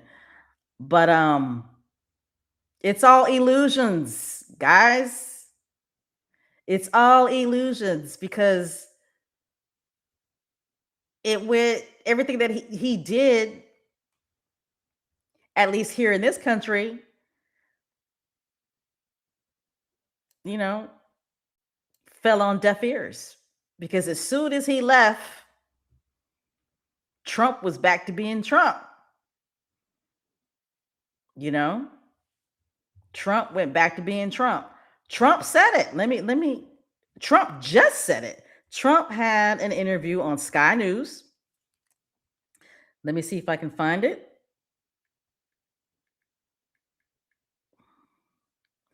Let me see if I can find his quote.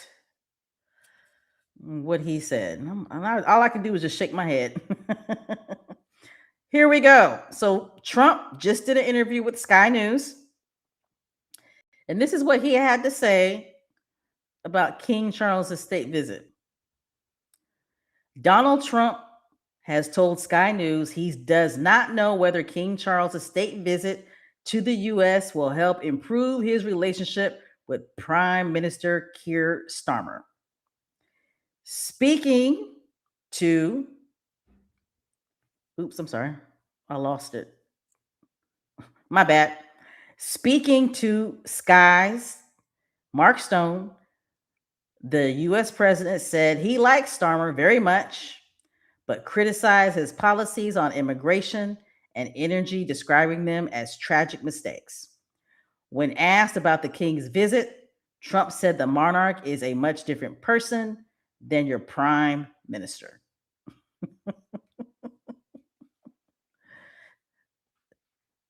Soft power, though, right? Is that how soft power works? But that's what I'm saying. You can bamboozle the UK citizens. You can bamboozle the UK subjects and get away with it because they've been getting away with it for over 1,000 years, right? And I don't want to be disrespectful, especially to the UK squatties, but it is what it is.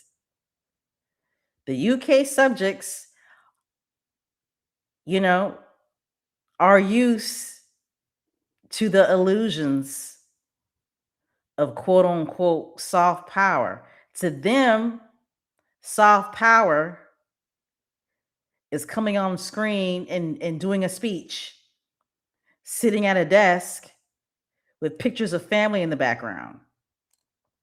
Okay, that's what they feel is soft power. Soft power to them is a royal just showing up at a charity for a photo op and then getting back in their Range Rovers or getting back in the helicopter and taking off. Okay, that's what excites them. Okay? They're used to that. They're used to those royal illusions. Here in America, we want impact. We want change. Okay? And then people will say, well, the royals aren't for that. You know, the royals aren't political. They can't make laws. They're not supposed to influence laws or influence politicians. Okay, so what the hell is this soft power then? What is the soft power? Like for real, what is the soft power? Their soft power helps them. It doesn't help the subjects, okay? Their soft power is having meetings, right, with people that have money that can donate to their royal charity fund, such as the Prince's Trust or the Royal Foundation, bags of cash, right? Selling royals for access, right? That's what their soft power is. Um, Now I've had some people say, well, hey, according to Trump, King Charles um, influenced him to drop the tariffs on Scottish whiskey. Really? Like, really? Why only Scottish whiskey? Why only Scottish whiskey? Trump got tariffs on all kinds of whiskey from different countries. I'm lying. But y'all can believe that if you want to, be lying. Okay? Because if King Charles is really the king, the good king with all the soft power that the royal parasites want us to believe, why wouldn't if King Charles really asked Trump to drop the tariffs on Scottish whiskey, with King Charles being head of state in Canada, why wouldn't King Charles also include Canada in that conversation as well? Trump got big time tariffs on Canadian whiskey. Okay. And what did Canada do? Canada did the right thing. They did retaliation tariffs on American whiskey. Jack Daniels is catching hell because of the Trump tariffs on Canadian whiskey. Canadians absolutely refuse to buy Jack Daniels now, which I don't blame them. Okay. Number one, it's too expensive now because of the tariffs. But again, soft power. Okay. Yeah, King Charles, he got Trump to drop the tariffs on Scottish whiskey. Hello. Well, what about Canadian whiskey? He's the head of state in Canada, right? Isn't Canada a Commonwealth country? They lying. Straight lying. But this is what I'm talking about. Royal diplomatic illusions. Trump is still thinking America first. Okay? He still has that mindset. Now you're going to have some people who say, well, at the end of the day, it was still a good thing for King Charles to come to the United States, even if it did fall on deaf ears. Okay. But still, the only impact that Americans are going to see is that we had to pay for his freaking security. Our taxpayer dollars went to pay for his security. Right? Right? Anybody see that video of them people in Harlem where the reporter spoke to some people in Harlem? And one of the Harlem citizens brought that up. She was like, well, I'm not too sure if it was a good thing for him to come. She was like, what's he gonna do? She was like, and where are our resources going? She was like, I'm pretty sure that we had to pay for his security to be here. She was like, I don't know if that's a good thing or a bad thing. She said, I'm not too sure. But see, that's what they do in regards to Harry and Meghan, right? Always asking, well, who's paying for security?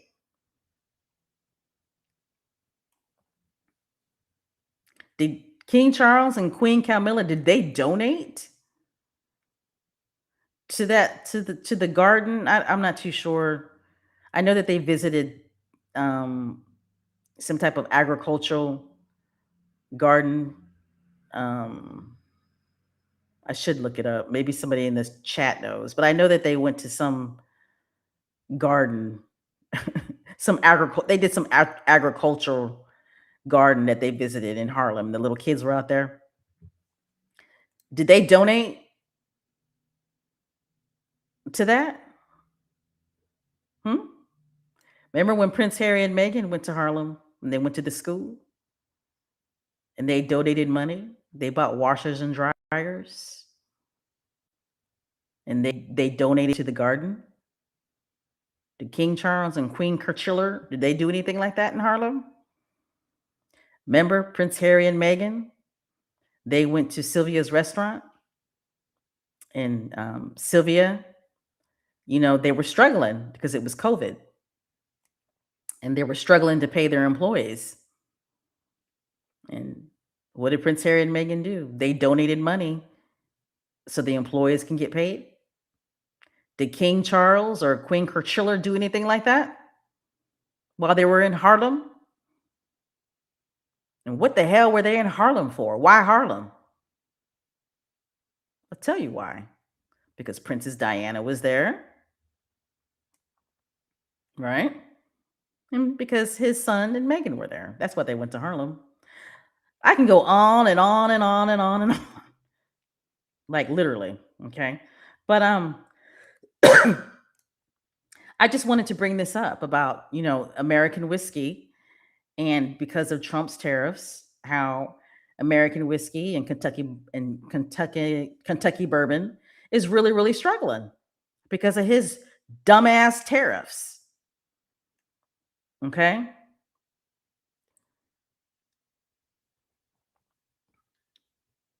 Let's see.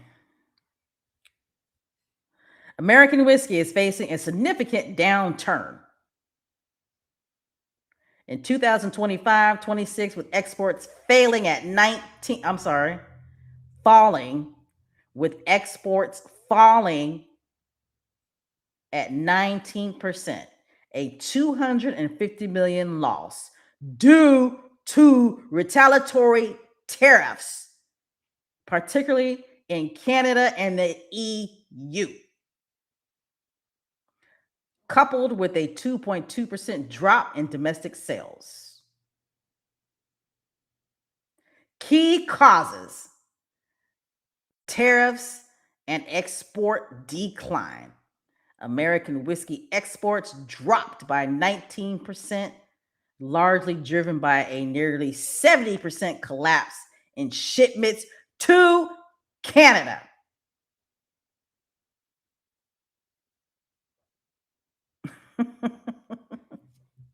But Special K, King Charles, he convinced Trump to drop the tariffs on Scottish whiskey.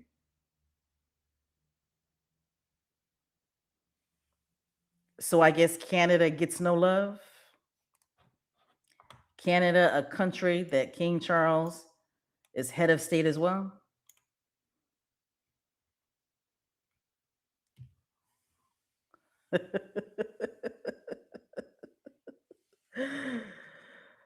And what about the Kentucky bourbon? Okay, what's the correlation between Scottish whiskey and Kentucky bourbon? All right. You know how many people in Kentucky lost their jobs because that idiot put tariffs?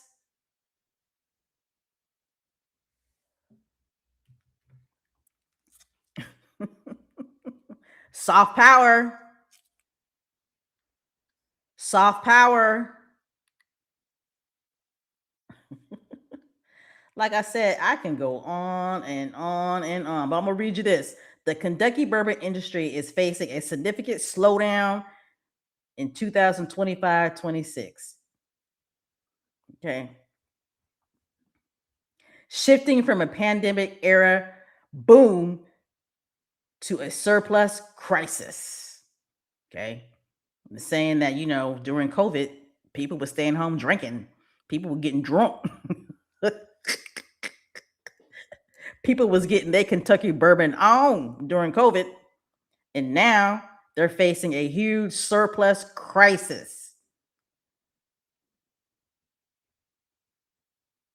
Key factors: tariffs, export declines, retaliatory tariffs in Canada and the EU. Canada and the EU said, y'all gonna put tariffs on us? Bam, we gonna put tariffs on you. What the blunk does lifting tariffs on Scottish whiskey have to do with Kentucky bourbon?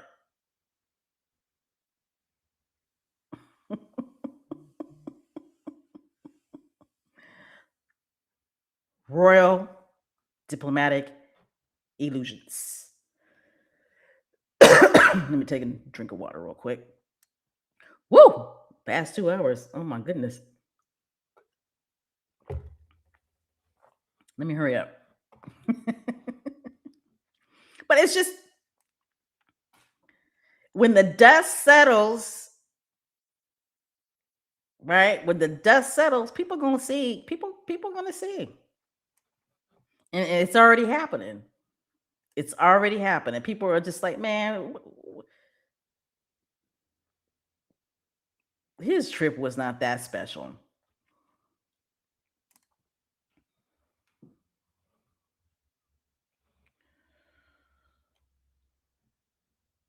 All right.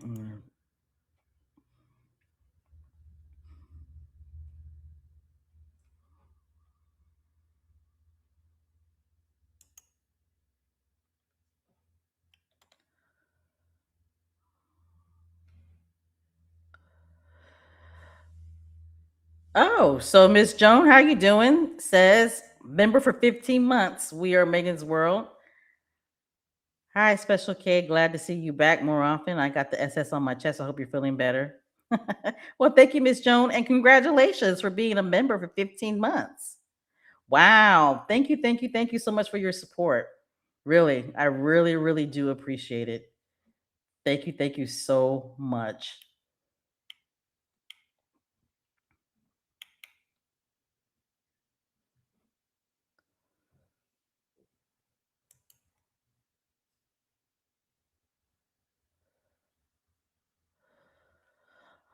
All right, Robin says, in the meantime, the new bridge connecting Ontario, Canada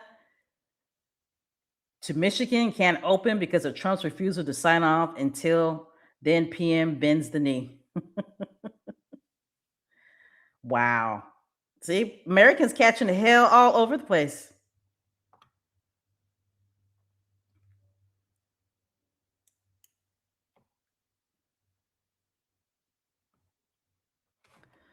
All right, let me move on.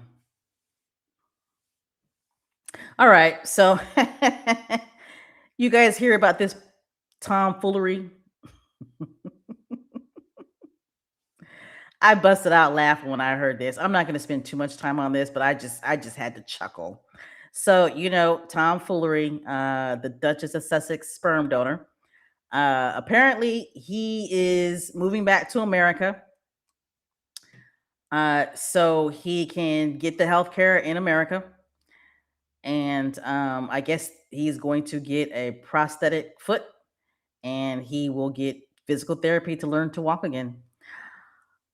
This whole situation with Megan's father is tragic.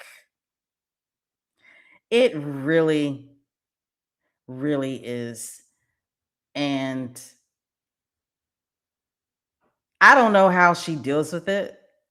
I really honestly don't, just from a mental health point of view, because it's obvious while Megan was growing up, her and her father were very, very close. And it's just a shame that the royal family, along with the UK press, mess this relationship to the point. where I don't think it's fixable. Um, this is just clownery right here. Clownery. Okay? Like, sir, you had no business moving to the Philippines anyway. Like, and I thought he had moved to the Philippines because it was better healthcare, right? Wasn't that the story that he had moved to the Philippines because it was better healthcare? But and then when he got there, he found out that the Philippines wouldn't take his healthcare insurance. I mean, come on.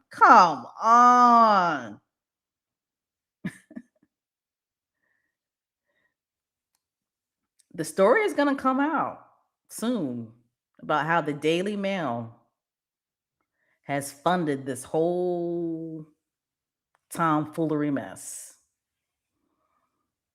right? And what about the girlfriend? So is the Filipino girlfriend gonna come with him to the United States? See, they're thinking of ways now to have a story for that lie, right? They're thinking of ways now. Carolyn Graham is gonna have an exclusive in regards to, you know, Thomas's heartbreak, right? How this Filipino girlfriend just broke his heart and shattered it to a million pieces. It's coming. It's coming, squatties. It's coming. Okay, but like I said, the whole tomfoolery thing is tragic. It really is. Um,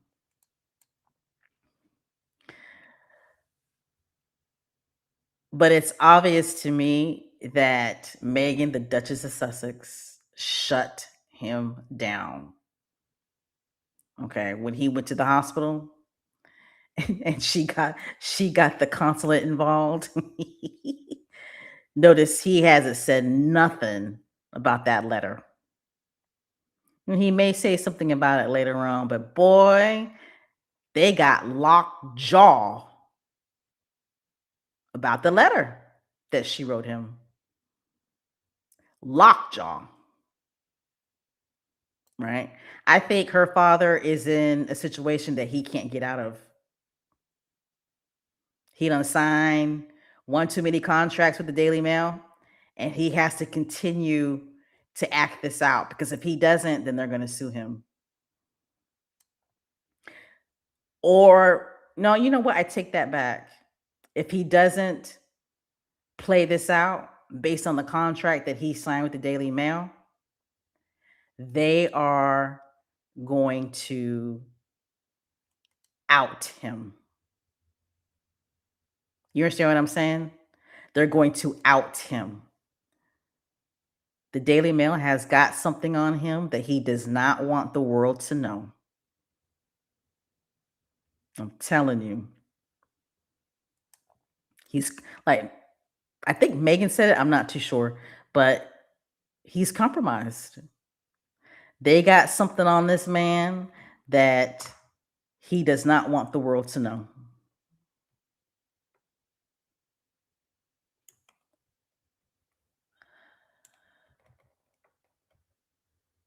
And it's sad, but if he's smart, he might as well just go ahead and spill the beans on himself. He might as well. Because I'm telling you, I think the Daily Mail has got something on him that he doesn't want the world to know. It would crush him. It would crush his reputation. I mean, his reputation is already crushed, but I'm just saying, you know, and he don't sign the contract, and he's got to continue to act this out. You know. Anyway, the saga continues.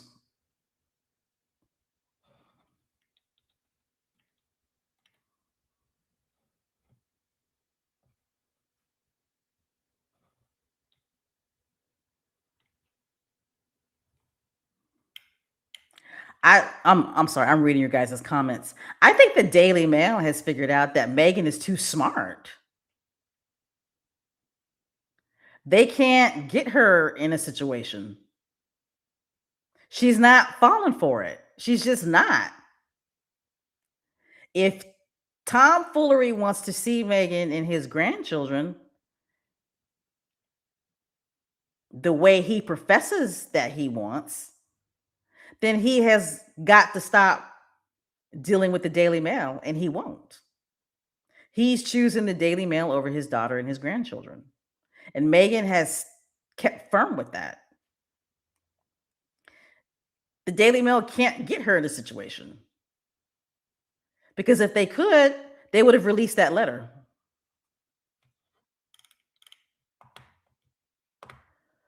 They would have released that letter by now. They don't care if they get sued. I don't think they care that they get sued. I think the letter, um, I think there's something in that letter where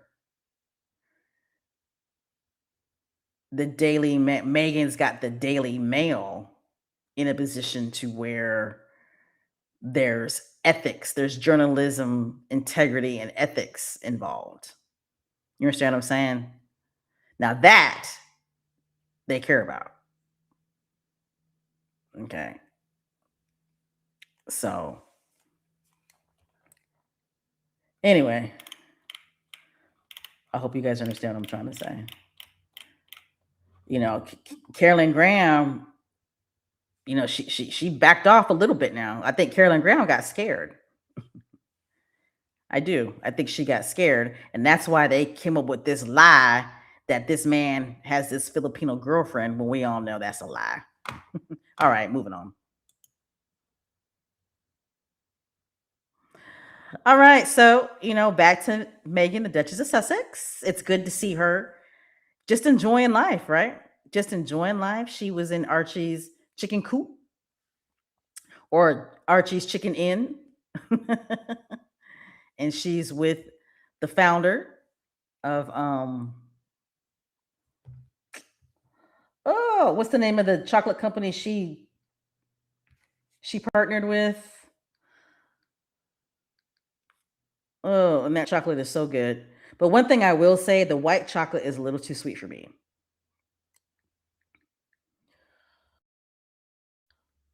Right. For me, the white chocolate is too sweet, but that um the other chocolate, and I'm not even a dark chocolate type of person, but the dark chocolate and the other chocolate is really, really good. Um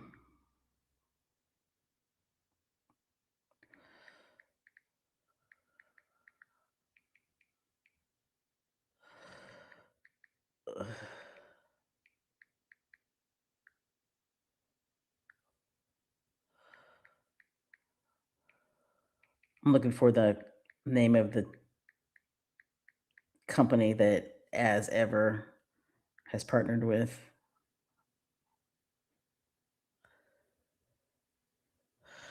Okay. So we all know that As Ever has partnered with Compartis uh, chocolates, and the gentleman that you see on the left of your screen, he's the owner. Okay, he's the owner. And again, like I said, it's awesome to see Megan just living her life. That's what she's doing. She's just living her life. Um, we got to see the chickens, Hill and Jill, the owner of Compartis, or is it Compartes? Chocolates. He actually was feeding the chickens, which was awesome. And we heard, right? We actually heard, I didn't see her, but we actually heard Little Bet's voice. I think Little Bet said something about, I think she said, Mama, I caught a gray one or something like that. So it's good to see that. I love it when Megan allows us to have a glimpse into her personal life, right? She's just happy and just living her life like it's olden, golden.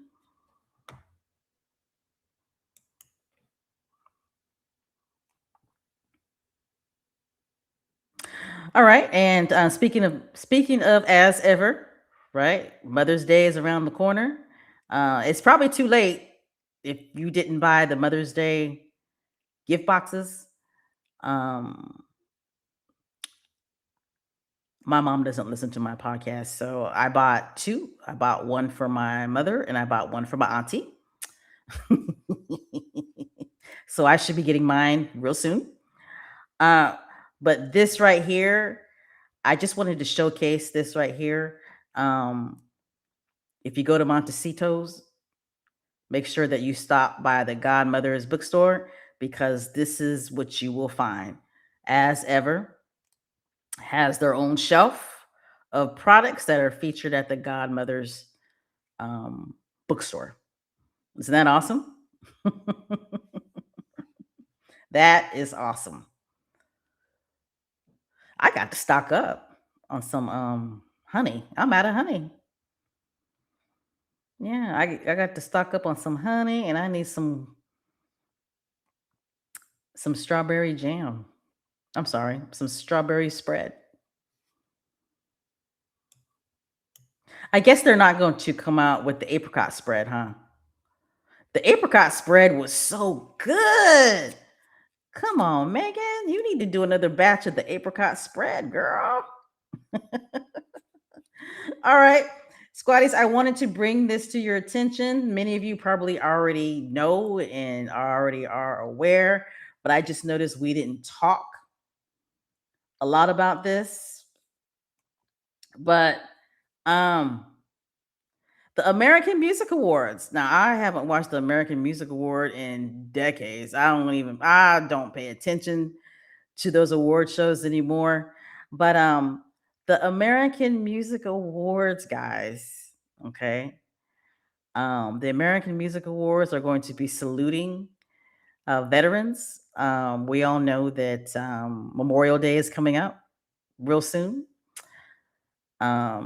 Boy, April flew by fast, and I know May is gonna fly by fast. But they listed different military organizations that they are saluting, and one of them was the Invictus Games, guys. The Invictus Games. I mean, that is huge. Okay. American Music Awards salute, right? The Invictus Games is featured in this, guys. I know Prince Harry is just so proud. I know he is, right? American Music Awards salute. This year, we're proud to partner with leading military and veterans service organizations to spotlight our nation's heroes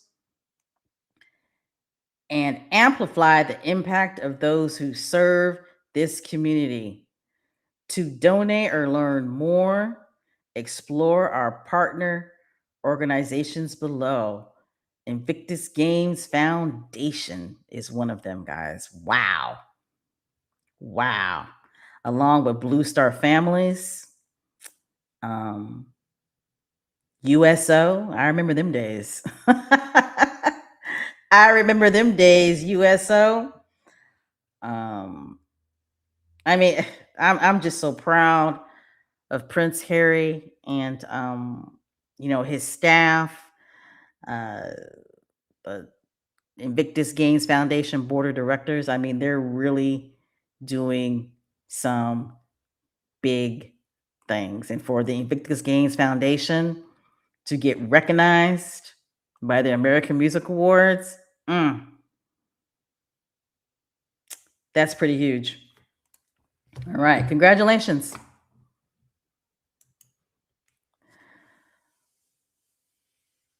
All right. All right. Yay. We've come into this live podcast. Another long one. I always tell myself that I try to keep these podcasts under 2 hours, but it never works. It never happens. Never, ever in life, ever does it happen.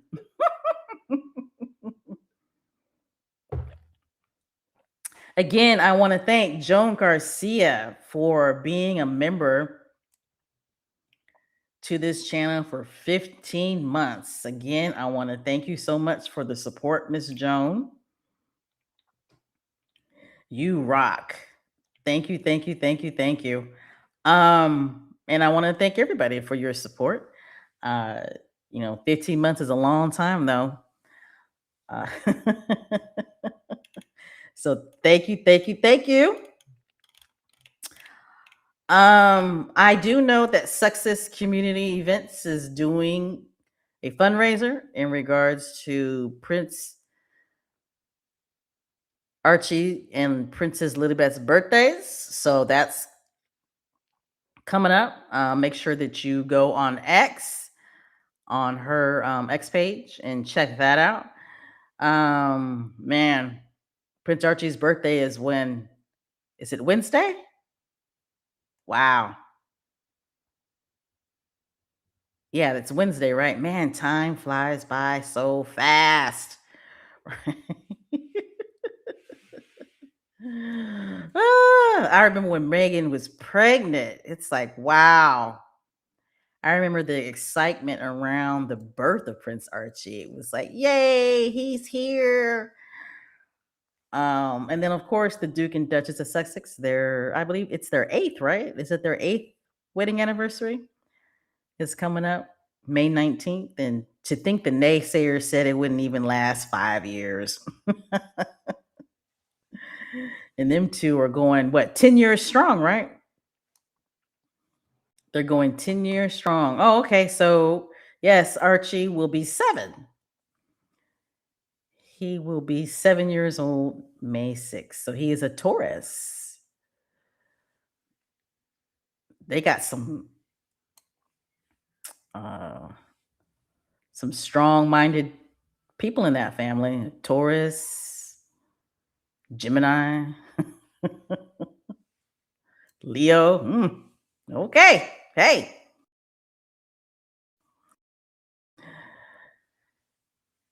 All right, I'm going to go ahead and end this live podcast. I hope that you guys enjoyed it. I had fun. And I hope you guys had fun as well.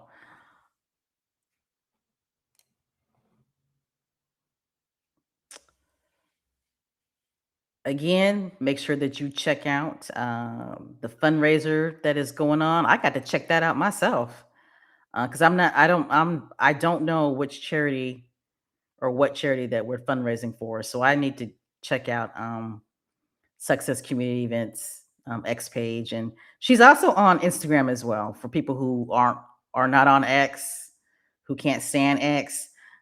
She's on Instagram as well. She has a page on Instagram as well. Again, thank you so much for the support. Everybody, please make sure that you hit the thumbs up button. If you are not a subscriber and you want to subscribe to this channel, please go ahead and hit the subscribe button as well. You can catch Meghan, Duchess of Advocacy. We are on X. We are on Instagram. We are also on Blue Sky. I need to pay way more attention to that page. But we are on Blue Sky and we are on Spoutable as well. All right. And of course, we're here on YouTube. All right, guys. Please stay hydrated. Okay. The summer is here.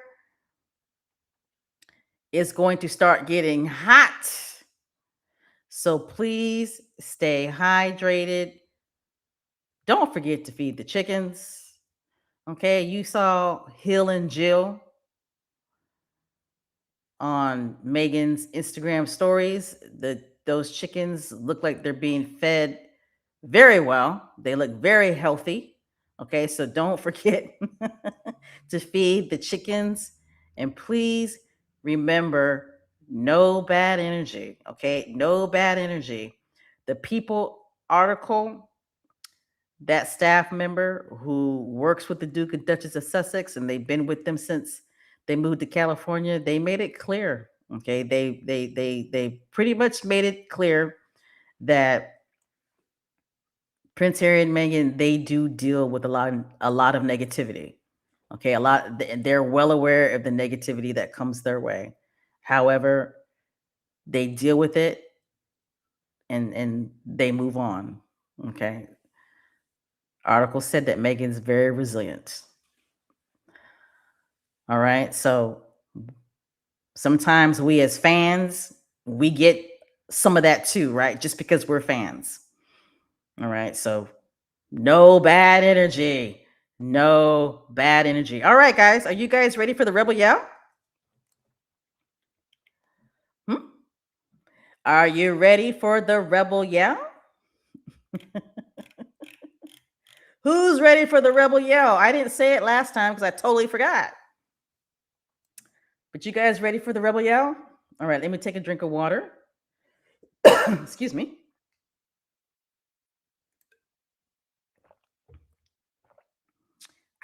All right.